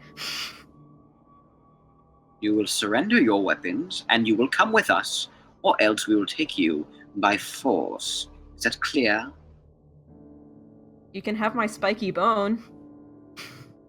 I want your weapons, not your spiky bone. That sounds suggestive. Oh my! No, Fresh is the one with the spiky bone, you guys. Come on. Oh my god! No! Get it, you guys? Because a cat penis is I bark. get it. Anyway, we're moving on from this. You almost made me spit take. Good. God, if I'm only so you were happy. here, he would No, love you shouldn't that. be happy, because otherwise we wouldn't be streaming. Oh no. You heard it here first, Okay. folks. We are never allowed to be funny again, or we might stop streaming because I spit Yep. soda on the damn. Yep. Goodness. All right. Okay, well, I glance up at Keenan, kind of like, do you think we should go through with this? But like a silent kind of glance. I have Hobart shake his head no. Yeah, I'm not comfortable with this at all. I don't trust him at all. Nope. So what are you guys doing? My weapons are ready and I'm ready to fight. I'm gonna You ready see. to fight? Yes. Before we fight, can I roll insight to see if I can figure out why they want our weapons? Sure. Make an insight check. Nope. Wait, can I roll for that You're too? not. Yeah, go ahead.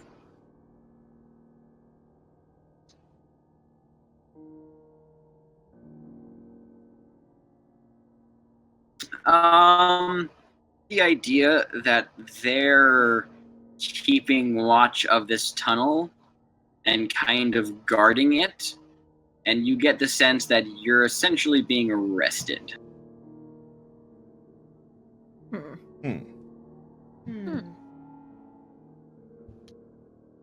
Oh.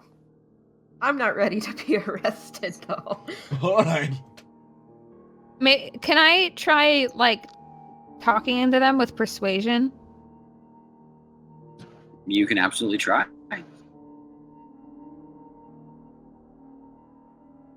No, I don't think Well, so. what are you gonna say? Actually, you have to say something first. Okay.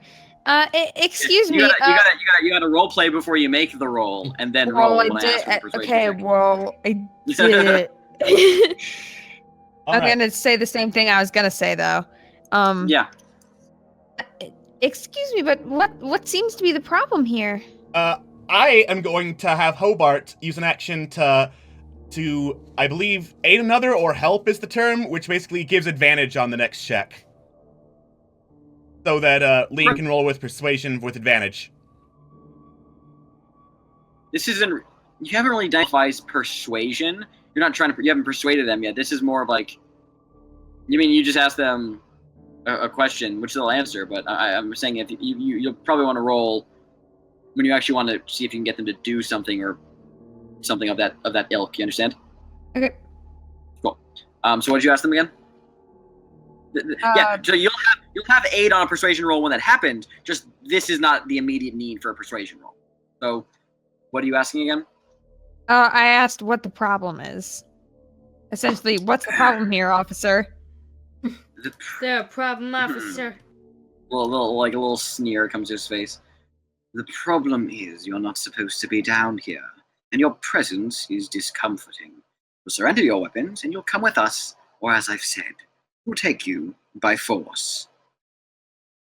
If I may, we only recently got down here. It's hardly reasonable for us to be expected to know automatically we aren't supposed to be down here. Well, why would you be down here then? Let me ask that of you. For what purpose do you seek in the underground? We've heard some children were taken down here. I mean, look amongst themselves. Ah, the lead one says. Well, in that case, you'll be coming with us. If it's all the same to you, we would like to keep our weapons because we just got down here and actually by a quite unfortunate accident. So, is it okay if we keep them? Because I mean, we were attacked by some pretty bad monsters, and now can I roll persuasion? Yes, you may absolutely roll persuasion now, with advantage.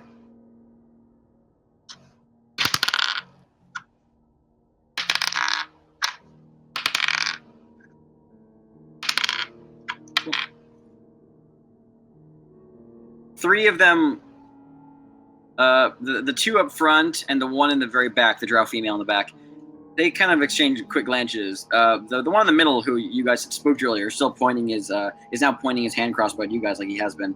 The other three say, well, the other three look at each other, and then the lead one says, "Very well, but we have a very close eye on you. Understood. One wrong move, and we will relieve you of them forcefully. Do you understand?" Yes, sir.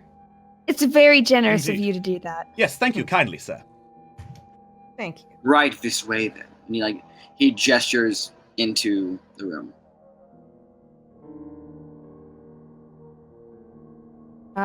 We follow. Great. And as you guys pass by, their swords, all of their weapons are still drawn. And as you guys walk into the room, he points at this opposite wall over here, furthest from the campfire, and he says, "Sit. We'll have a few questions for you." If you say so. All right. And this one is going to back up to here, And the lady is going to back up to the furthest reach. Okay. Hobart is going to like curl up into a little ball and rest on my lap. Oh, so cute. Totally. I'm actually gonna sit here so I could be closer to that.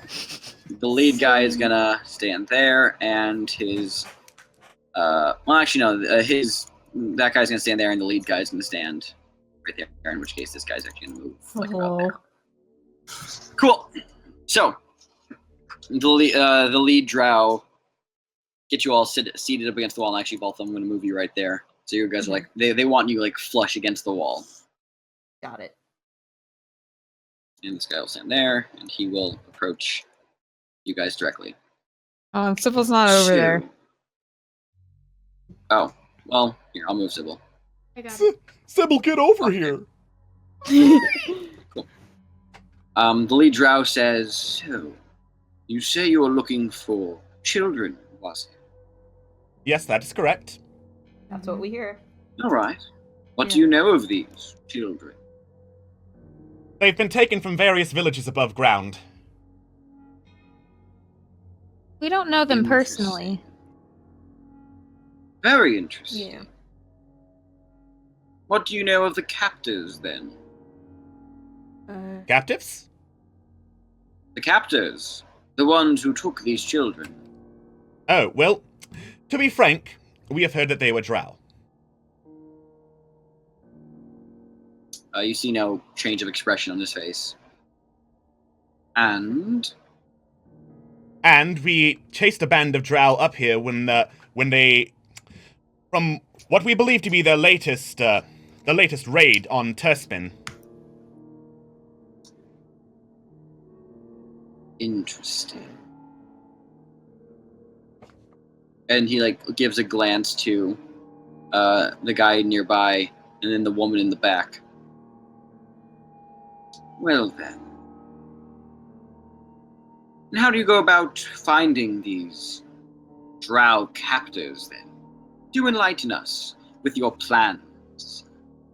I'm very keen to hear these. Well, we were hoping we could... sorry, go ahead. I wasn't gonna say anything. Go ahead. All right. I think we should lie to them. These are the drows that took the children, because they wouldn't be questioning us that much if we weren't.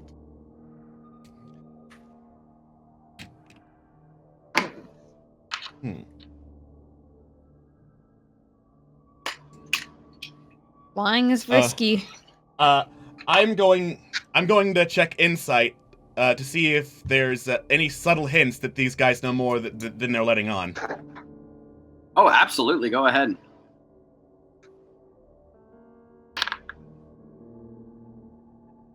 Yeah. You definitely get the vibe that they're definitely not. They're holding some truth behind. Rather, they know more than they're letting on, for sure. All right. They are. And make a perception check while you're at it. Okay. And with all this knowledge in mind, you kind of take a closer look at each of them around the room. And to the best of your knowledge, they don't seem to be the same drow you guys have chased up the mountainside, and who you had originally cornered. But they are all wearing the same armor as the captors as well. And you definitely you're getting the vibe that this is not a good situation to be in. Well, is that all then? Since I've been doing the most talking so far, I want to let the others please say something. I'm trying to formulate a thought right now. Same. Yeah, that's pretty much it. The lead drow scans you all for a second, looks back at the guy with the hand crossbow, looks back at the woman, and gives a nod. And you see in an instant, both the woman and the guy holding the crossbow are doing two actions at once together in unison. You see she casts a spell, and this gets all of you. You see a flash of like a quick little burst of colored light, and you now realize that all of you. Actually, I need everybody to make a dexterity saving throw. Okay. Gotcha. Fresh too? Yeah, actually. Yeah, make one for fresh too.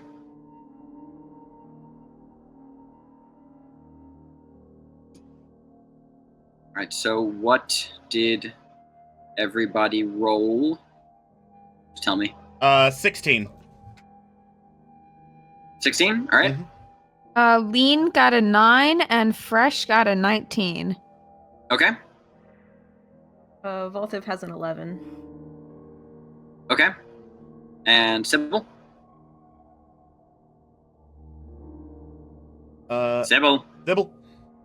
Dibble? Hello, Sybil? Sybil machine broke. Hello? Come in, Jojo. Oh, Jojo machine broke. Alright Oh. then, we'll... maybe their mic is... Jojo? Alright, while Jojo figures that out, I'll resolve this. So then, what did, Lean, you said you rolled a 9? I rolled a 9. Great, it seems to be only you, and we'll see that when the rest of you... When Jojo's finally able to get the mic working. Jojo, restart Discord. Don't just, close out of it. Can you guys hear me? Now we Yeah. do, Yep, yes. now I can hear you. Yay. Good, good. Yes, wonderful. I rolled the 14. you all- Oh, then you're fine. You all see a I'm gonna mark you with that icon because why not? You see that Lean is now outlined and illuminated by this kind of violet light, and in that same breath, seeing that this guy then uses his quick surprise action to fire his crossbow at Lean. Yay. And after this, No. I'd like everybody to roll initiative. Well, actually, let me make his Alright. attack real quick first, then everybody roll initiative. You get the idea, all of you, that you are of note that these drow had some questions for you, and you are now no longer useful to them. So that is going to be a... that's going to be a 19 to hit. Yeah. Okay. You take 7 piercing damage as the crossbow bolt impacts with your chest. And then you need to make a constitution saving throw. Oh, Jesus Christ. Oh, God. I don't think he has anything to do with this. Yeah, probably not. Oh, wow. Oh, my God. I'm so sorry. No. The bolt impacts with your chest, and you suddenly feel something begins to course through your blood. Poison. And you are both poisoned, but as it hits you, catches you so off guard, your heart begins to race, and you feel the poison immediately begins to rush to your head, and you black out. You are currently unconscious. Okay. Can I, say something before I go out? Yeah, absolutely. Allow it. Poison! I'm out. Great, awesome. All right, now I would like everybody to roll initiative. Do I still roll initiative even though I'm out? Yeah, because you'll have a slot in case you wake back up. So, let me roll for the drow real quick. Oh, nice. That is... Wow, nice. Awesome. Fresh doesn't even have a thing on here. Does he not? No, he No. doesn't. Damn it, Phil. All right, so 25 to 20. I have 20. 20. Okay, Sybil is at 20. 20 to 15? Nope. 15 to 10. Yeah, I have 12. I've got 11. Valthiv is at 12. Cannon is at 11. 10 to 5. Fresh has 9 and I have 7. 9 and you have 7. Is that everybody? I think so. Cool. That is everybody. And then the drow all get their turn together. Great. So then first up in the initiative order is Sybil. Sybil, you are Ah. first, and Valthiv is you're next. So get ready to do whatever you want to do. Crush So, them, Sybil. Sybil. You up? I will use my great club. Mm-hmm.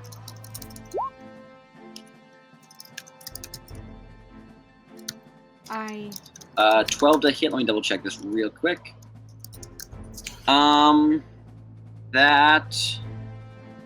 Where'd my stat page go? There it is. That does not hit. Yeah, sorry. no worries. All right, cool. Well, then that's your turn, then I guess. Valthiv, Okay, first and of then all, up next is Kianan. All right. I'm gonna be moving myself in front of Lean, being like, Okay. "Yo, bitches, do not touch." Mm-hmm. Babe. And then, I need a hero. Oh my god. yeah, would any curing get rid of the poison as well, or like would she still be poisoned if like say I used like cure wounds? Cure Wounds does not heal poison, and it would not wake her up either, but it would heal hit points. Like, yeah. So wait, If Lean, how many hit Okay, points so, do I you mean- have? How many hit points do I have total? Well, how many do you have right now? I have 14. I have 0 right now. I'm unconscious. no, unconscious doesn't mean you're Oh. unconscious because of the poison. You only took the damage from the bolt. You're not at 0. Oh, then I'm at 7. Okay. Well then, in that case, I'ma smack a bitch with my warhammer. All right, totally. All right, who are you attacking? So one to my right. Okay, Awesome. Where'd it go? make an attack. Where'd it go? Right there it is. Does not hit. Sorry. Ah, Hmm. I tried. Great. It's Really Cannon's pulling turn. your A game. Right? I am going to have Hobart hop up to Lean and try to shake her awake. Oh. Yeah, Hobart goes on your initiative, right? That's I think. All right, great. Yeah. Then Hobart can use his action to shake Lean awake. Awesome. Yeah. Hobart. So, so Hobart the red panda just hops down and just kind of walks up to your face, Lean, and kind of latches onto it and just begins like shaking you. You do wake up. You feel very bad. You have disadvantage on all of your checks because you're poisoned. But you're no longer unconscious. Ugh. But you have disadvantage on everything because poison is coursing through your blood right now. All right. Yeah, to a red panda like hugging your face. Oh my god, I would die. Can I just Right, like right. reach up and gently pat him? Yep. Yeah. Totally. Oh my heart. Then it's Fresh's turn. No, it's not. I haven't taken my turn yet. Oh, sorry. What the? Yeah. Sorry. Sorry. Do your thing. My If bad. I cast grease on the fire, what would that do? Oh dear God. Let me think of that for a second. Hold on. So that's the grease spell. The Let grease me spell, pull that yes. up real. Yeah, I'm pulling this up real quick. Okay. There's actually a Reddit thread called "Grease Spell and Fire?" ? Awesome. I'm gonna click on this Reddit thread and see what people are saying about this.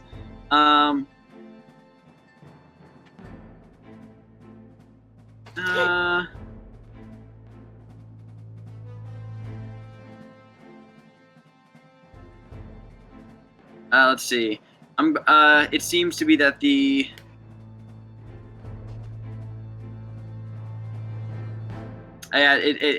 nothing here seems to imply that it is flammable. That is lame. I know. Stupid. I agree. It's more like, yeah. It's more. I think it's more akin to like that like sheen of like oiliness that people have that causes slipperiness. What does the spell exactly say, by the way? Let's see. Flick grease covers the ground in a 10-foot square centered around a point within range and turns it into difficult terrain. Grease. Let me look this up real quick. I'm just gonna Google, is grease flammable?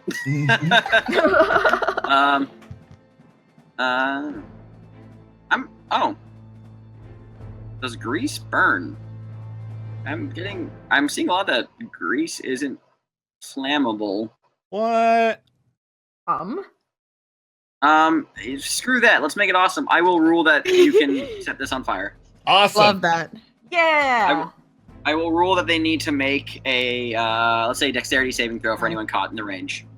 Okay. So I am gonna cast grease on that fire, baby. In where, like, what's the radius of grease, by the way? 10-foot square, centered on a point within range. What point are you focusing it on? The campfire. Oh, okay. Oh, well, no, hold on. It's a 10-foot square. Okay. Meaning it occupies two of these. All right. Yeah, because from when you're using the measuring tool, it factors how much distant it is from the center of one to the center of another. But a 10-foot square would be like, would be like that. Okay. So here, I'll draw a little thingy for you. What's an awful grease color? I'll just use this kind of. Do you want me to get it?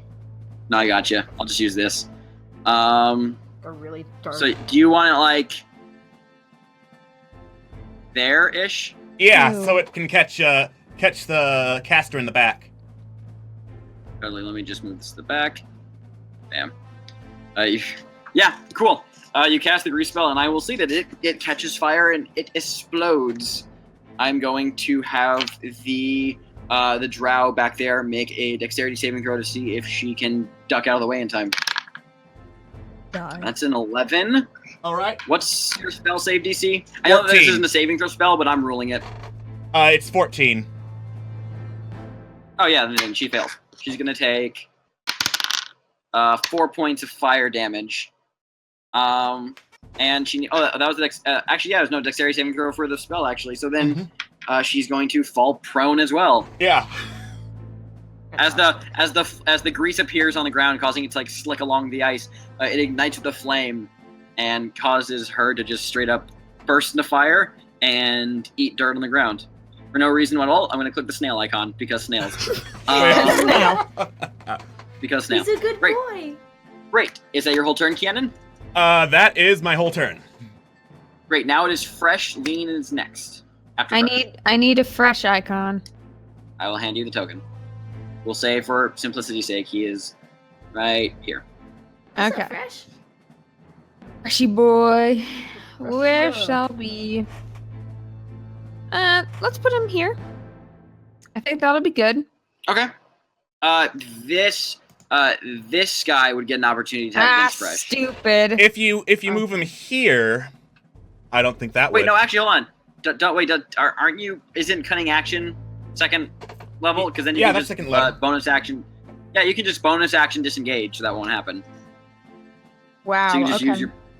Yeah, so you can just use your bonus action to disengage from that guy, so he doesn't get an opportunity attack Okay. if you want, or you could like move there. I feel like if I move there, that'll make me prone to this guy though. Crossbow guy. What was that? Trying to move here though, it'll make me prone to the crossbow guy. Crossbow guy's right here. Yeah. Here. Oh, okay. Yeah, you're fine. So I guess I'll disengage and then go here. Okay. That works. And attack with advantage because flanking. Yup. Well, because companion within 5 feet, rather. Mm-hmm. So go ahead.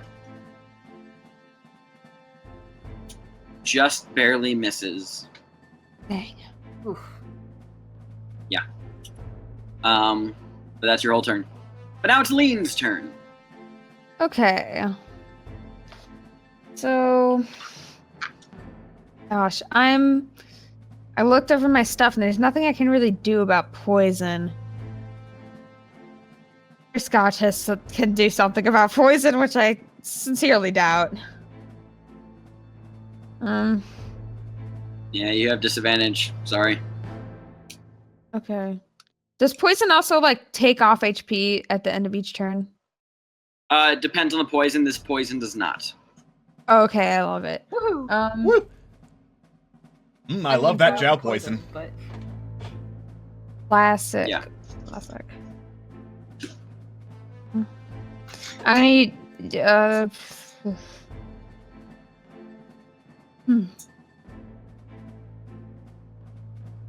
are you doing, Lean? Yeah, I didn't think this far. I have 2 turns right in a row. I don't want to move any closer, so I'm just gonna do. I'm gonna heal myself. I'm gonna cast Hideous Laughter on this one because on the archer one because I feel salty. Okay, totally. So is that a wisdom saving throw? Yes. Great. And what's your DC? The spellcasting thing It's spell save what's your DC. spellcasting DC? is 13. 13. He rolled a 7. That does not succeed. Yes. So you, out of sheer spite, just point at him, and you just watch as he like lowers his hand across for a second, like kind of cocks his head, and he just kind of goes. And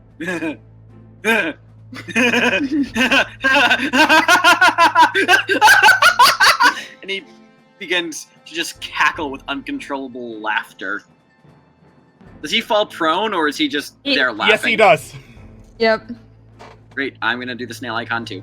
He falls He is- prone, becomes incapacitated, and cannot stand up. He is prone, and I'm gonna use that token as well to forget incapacitation. Great, he just belly down, like back down the floor, cackling, clawing at his stomach. Yeah, great, awesome. And now it is their turn. The lady in the back, she's going to crawl out of the grease, which will take double her movement. And at the start of her turn, I'll make her take more damage, because why not?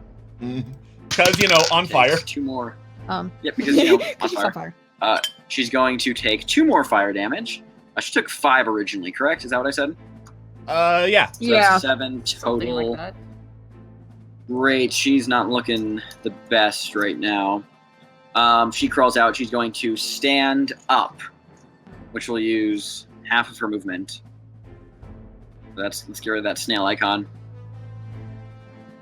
And she's going to just brush off some of the extra flames that have caught on her.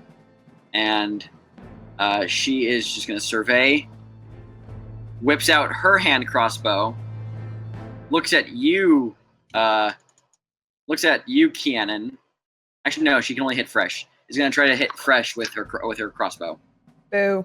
Fresh, no.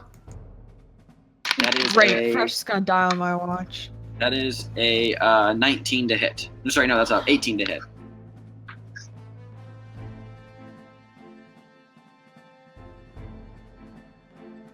Does that hit? Yeah, it Lean? does. I said yep. Great. I didn't hear that. All right, then that's gonna deal. Wow, lame roll. 3 piercing damage. Wow. Yeah, and I need him to make a Constitution saving throw.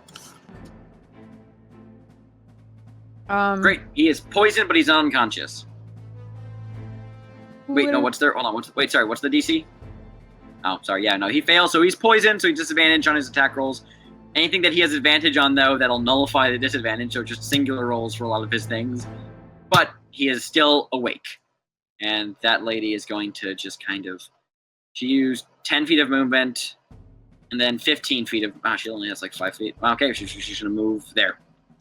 Great. Scooch. That's her turn. This guy is cackling. This guy is going to take a swing at you, Sybil, as you just missed him the first time. So that's going to be whips out with his short sword out. That is that's a 13 to hit.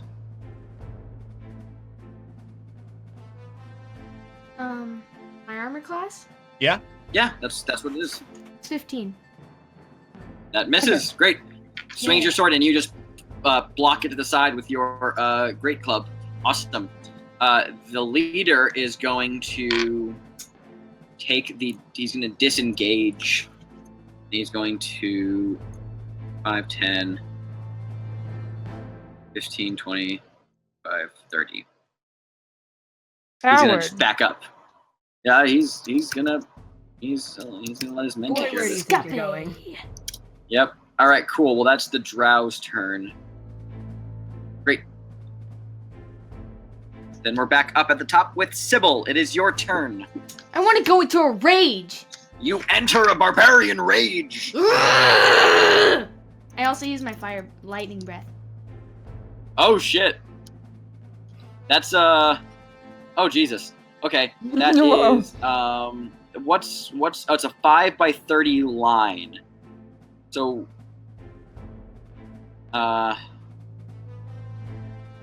so you can only do it in as trying to think if that would hit. Yeah. Yeah, that. I'll allow it. I'll allow that. Yeah, that should hit both of them. I'll allow it.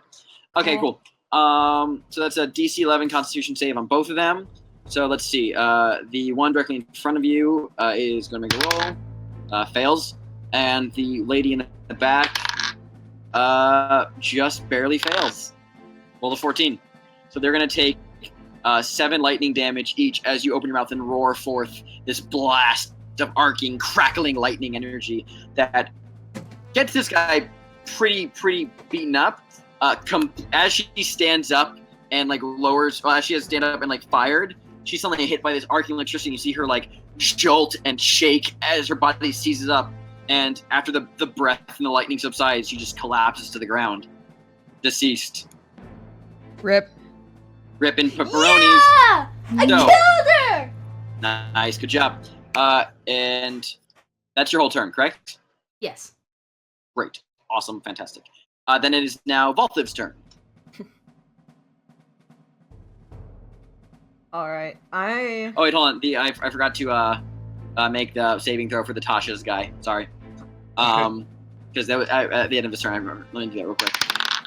He rolled a 2. That's not working. All right. Cool. I don't think so. Oh, just a wee bit. What are you doing, Valthiv? I'm insulted that the leader has like started running away. So Oh, I'm yeah? gonna like Coward. take out my own crossbow and aim it at that dude. Okay. And God damn it! Yeah, that misses.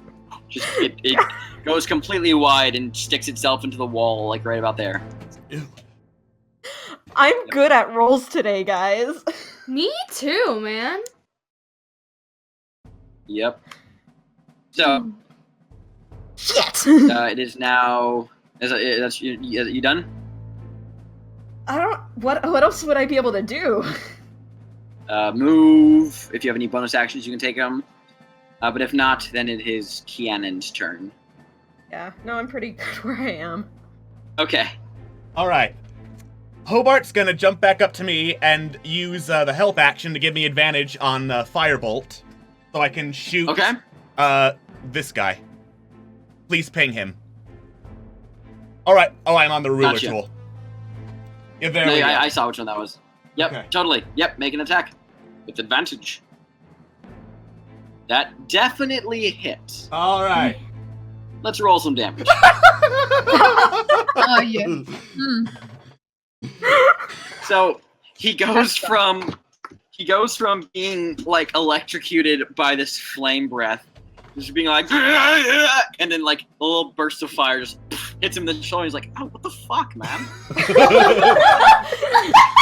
Look, all I'm saying is you started it. actually hurt him. Alright. It just like lands on his shoulder and it like burns up some of his hair. And And that's Yeah, it. so like, Oh, my locks! yeah, he's like, oh, my precious locks. it's like not even a true fireball. It's more like the expression of Hobart's disapproval. Great. Is that your whole turn? Yeah, that's my whole turn. I'm fine where I am. Awesome. It's Fresh's turn now. Alright. I've been thinking, what would Fresh do? You know, the classics. Probably And lick I think- something. But also, I think he would probably chase after the guy. So, Do what you want to do. you know, Remember, he had disadvantage on attacks. Well, Go yeah, fuck him not up. everything. yeah, he sucks.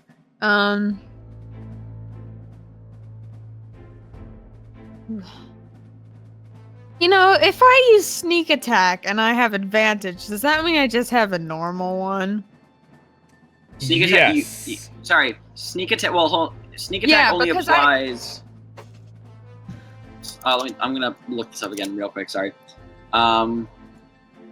For sneak attack, I think that just means, excuse me, is that if you have advantage on the attack roll, you get sneak attack, but you don't need advantage. Oh wait, hold on. Oh wait. Oh, I guess I'm very slightly confused.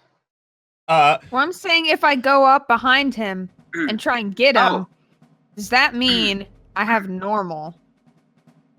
And right now. It says you don't need advantage on the attack roll if another enemy of the target is within 5 feet of it. The enemy isn't incapacitated, and you don't have disadvantage on the attack roll. But you see so you do have disadvantage on the attack roll, so therefore so no. But You need to roll with disadvantage. but advantage and disadvantage cancel each other out. So if he's flanking, then it would be normal, right? Are you talking about the guy who's running away? Stupid. Yeah. Then there's no flanking bonus there. Oh, okay. Well, I'm still gonna go get him. Totally, do it, man. Fuck him up. Because what would Fresh do? That. Probably lose another nipple. That's what he would do. Yeah. It would just fall off on the way All right. over. Fresh darts after him. Oh wait, roll again one more time, just to be sure. Like, not see it. Roll again. Yeah, roll again. Okay, I got it. Yeah, because disadvantage. Alright, yeah, so 12.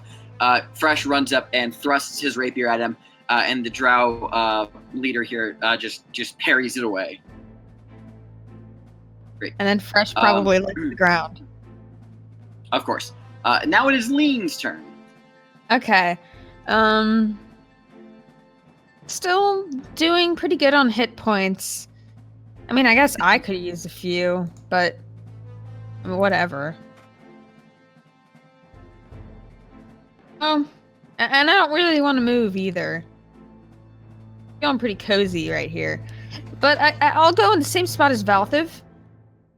So I'm hiding behind Valthiv. Hey, what's up, Lean? Not much. Poisoned. And I'll attack with the usual. classic. And I'll attack with disadvantage with my quarterstaff. Okay. Yeah, definitely misses. Woo! Woo! Greatness. It is now the drow's turn. This guy is going to he's gonna provoke an opportunity attack from you, Lean, since he's not feeling too threatened by you right now. And actually, no, sorry. He's gonna disengage from combat. And seeing how the tide has turned here, he's gonna begin. And since he's low on health, he's gonna back up 5, 10, 15, 20, 25, 30. He's gonna retreat to his to the side of his captain. And that's his turn. The leader's gonna make an attack against Fresh. And that's a natural 1. So as the leader swings his short sword at Fresh, Fresh, currently mid-lick on the ground, actually managed to completely dodge the blade, and the drow leader put a little bit too much strength into it, and it cleaves directly into the icy sheen on the cavern, and it gets stuck. So he's gonna have to use, if he wants to get that sword back, he's gonna have to try to pry it out. This guy gets to make a saving throw. That's a 19, so he is his laughter subsists, and after a moment he's going to stand up. But that's all he can do on this turn. All right, that's the Drow's turn. Coming back up at round 3, it is now Sybil's turn. Okay. I'm gonna use my Great Club again. And Okay. I'm gonna use it on this guy. Okay, yep. You dart forward, and that just hits. So, roll damage, and add +2 because you're raging. Yeah. Oh, nice. Oh. So that's 11 damage total. Nice.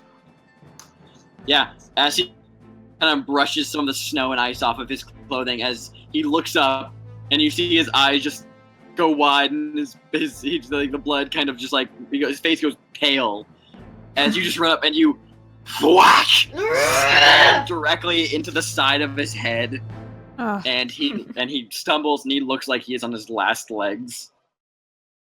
Poor Very good guy. job. No, not it poor is- guy.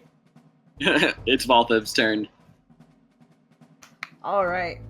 Time to try this kind of shit again. I'm gonna move forward a little bit. And Okay. I'm gonna use Thunder Wave on these two assholes trying to flee. Blah, blah, blah.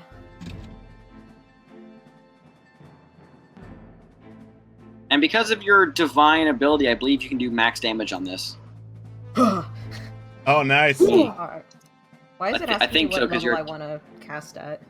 That's if you What? have more spell levels. Just do level 1. Okay. So wait, this is Thunder Wave, you said? Mm-hmm. Yeah. And so this is within a 15-foot cube of you. Of me? Yeah, it's you don't pick the spot of Thunder Wave. It comes out from you. Okay. Yeah. Then I will move more forward. Okay, cool. Tempest. Let me double check the Tempest Cleric real quick, just to make sure that I believe I'm getting this right.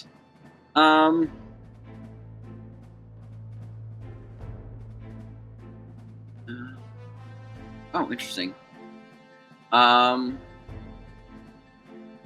Yeah. So you use your channel divinity. Yeah. So whenever you roll thunder damage, you can deal maximum damage instead of rolling. Yep. So yeah. Yep. You're gonna go there. It's a 15-foot around you. That's gonna be 5, 10, 15. Okay, then I need... Alright, I need those two Drow to make saving throws. I need Fresh to make a saving throw, and I need Cannon to make a saving throw.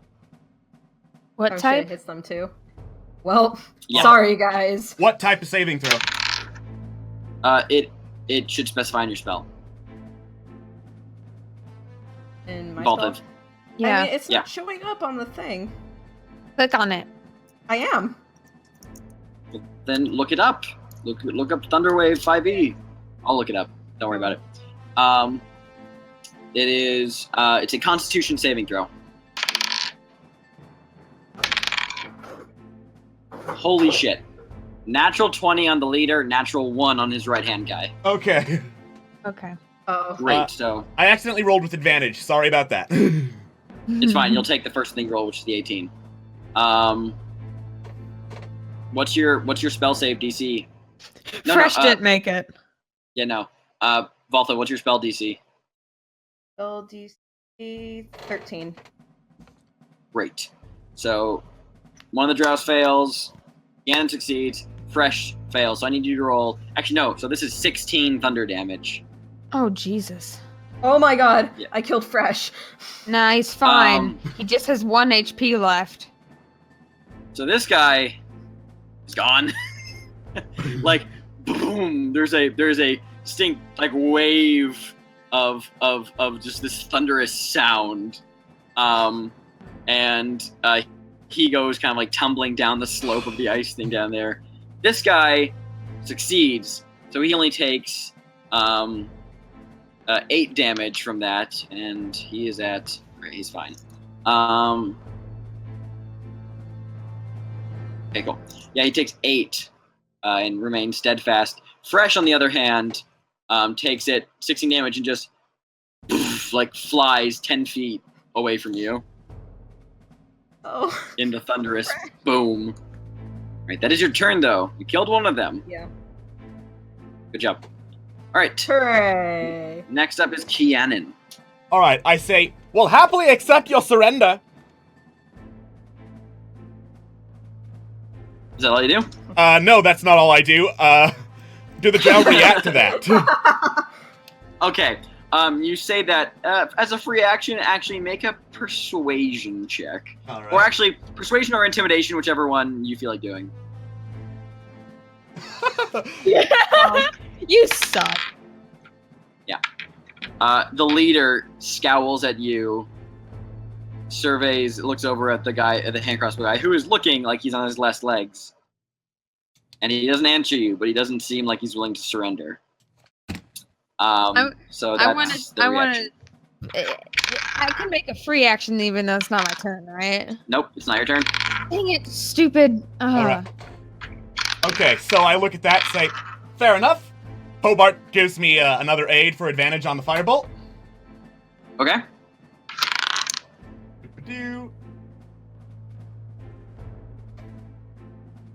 Who were you aiming at, by the way? The leader. Great. It slams into the cavern wall right here, causing a little bit of the ice and snow to melt away, but it misses. All right. Pretend like It that is was fresh. intentional. It is Fresh's turn. He's on his feet, and he's at 1 HP. We're running over here. Boom. Leader far gets as opportunity. Oh wait, disengage. Disengage. Yep, bonus action. Yeah. Disengage. Disengage. Now it's Lean's turn. So I'm gonna move over here. So I'm gonna move in the same spot as Fresh. So I'm I'm gonna use a free action real quick to actually use intimidation because I actually have the same I have the same bonus for intimidation that as I have persuasion. So Nice. Fantastic. I'm just gonna say. What do you "Ew." Someone said wait. No, I was listening. Oh, okay. And I'm just gonna say, you really should consider surrendering. You saw how our powerful our magic is. My stuttering didn't help. Yeah, no, they don't seem phased. All right, and that's your free action. What are you gonna do for your turn? I'm gonna heal Fresheruno. Just deciding which one I want to use real quick. I'll use Cure Wounds.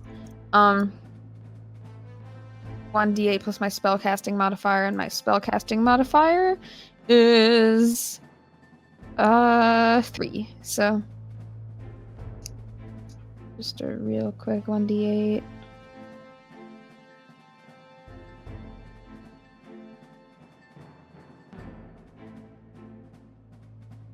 Wow. 4. Nice. That was as low as I could possibly go. We're helping. And, I am help. all right, good to know. Great. Awesomeness. And now it is the Drow's turn. I'll have this guy go first. He's gonna, in a last-ditch attempt to do some good here, he's gonna swing his blade at you, Sybil. That is a 14 to hit. 15 armor damage. I mean, 15 armor class. You just block it to the side with your great club, and you stare down this man ready to kill him. The leader, on the other hand, is going to. He surveys the battlefield. He's going to fire. He's gonna fire a bolt at you, Valthiv. Fair enough. That is a 10 to hit. Nah, man, I have 18 armor class. Bolt goes shrieking by. He scowls, seeing this. He just 5, 10, 15. No, he was here. 5, 10, 15, 20. And effectively runs off of the battle map. You coward! He begins sprinting away. I'll leave him there because he's not out of range. So that is his turn. This guy is screwed. It's now Sybil's turn at round 4.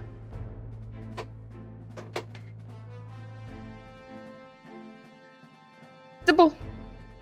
Sybil? Oh, are we having Mike Sybil. roll again? Oh no. If you want to make an attack, just roll the attack. Sybil, if you're out there.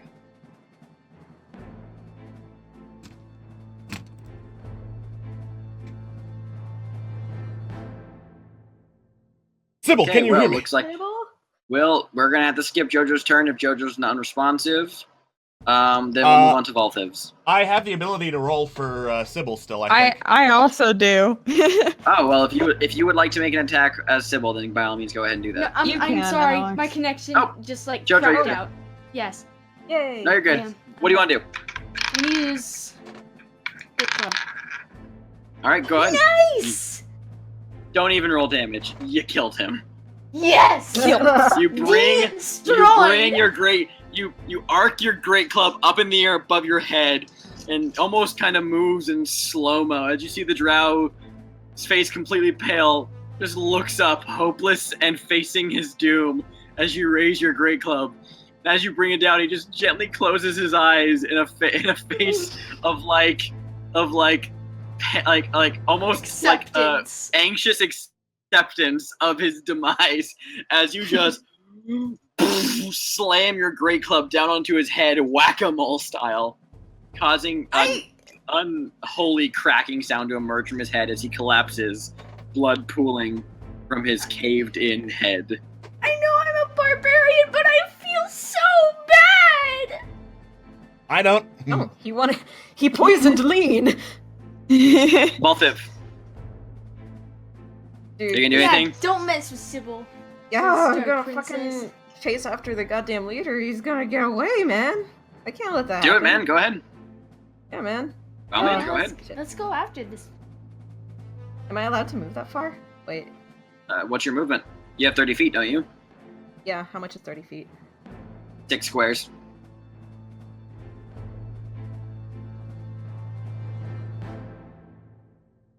So, like, say, would I be able to go here? Was that 30 feet? Let's see. Where were you again? I think it was here? 5, 10, 15, 20. Yeah, you can go there. Hey, man, I'm gonna Rush right up to him. Yeah, I'm gonna rush up with my warhammer and like use the channel divinity. Okay. There it is. I think God channel damn it. divinity only applies to when you're doing thunder damage or lightning damage. That doesn't like I thought add I it could to channel roll. it through like okay. Never mind. That's a smite, which you don't have, I believe. So that No. misses. As he's fleeing away, he quickly just dodges out to the side as you swing down with your warhammer. It's your turn. Then it's Kianon's turn.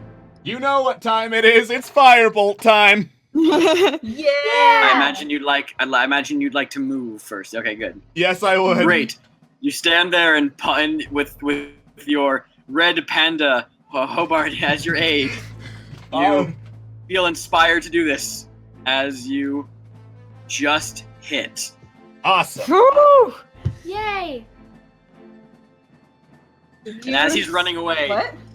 you Yeah, the viewers have You roll control this- over Kianon so they can see shit. that's fine. Your flame erupts in your hand with the support from your red panda familiar, or your red panda companion, a red panion.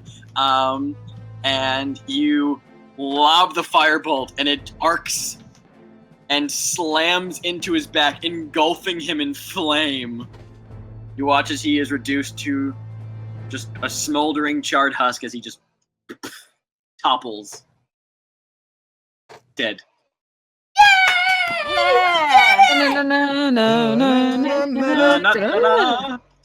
Everybody's dead. Congratulations, guys. Great. No one's running off to, tell shit about us to other people. All right, I'm gonna dismiss the flaming grease. Great, you dismiss it. Well, So, what is everybody doing? Well, I say, since Hi. they've got a campfire all nice and set up for us, do you want to take a short rest here? Absolutely. as Great. far as You everyone guys else sit knows, down. they're here.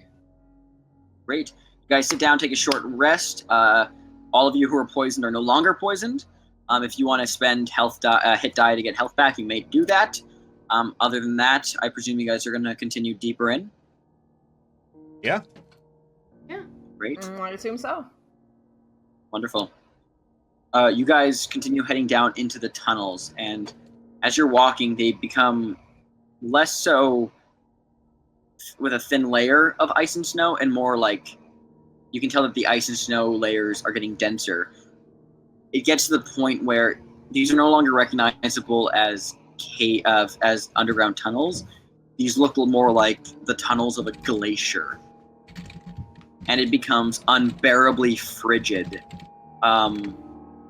After about an hour or so, you're all very chilled. I need everyone to make a Constitution saving throw. It cold.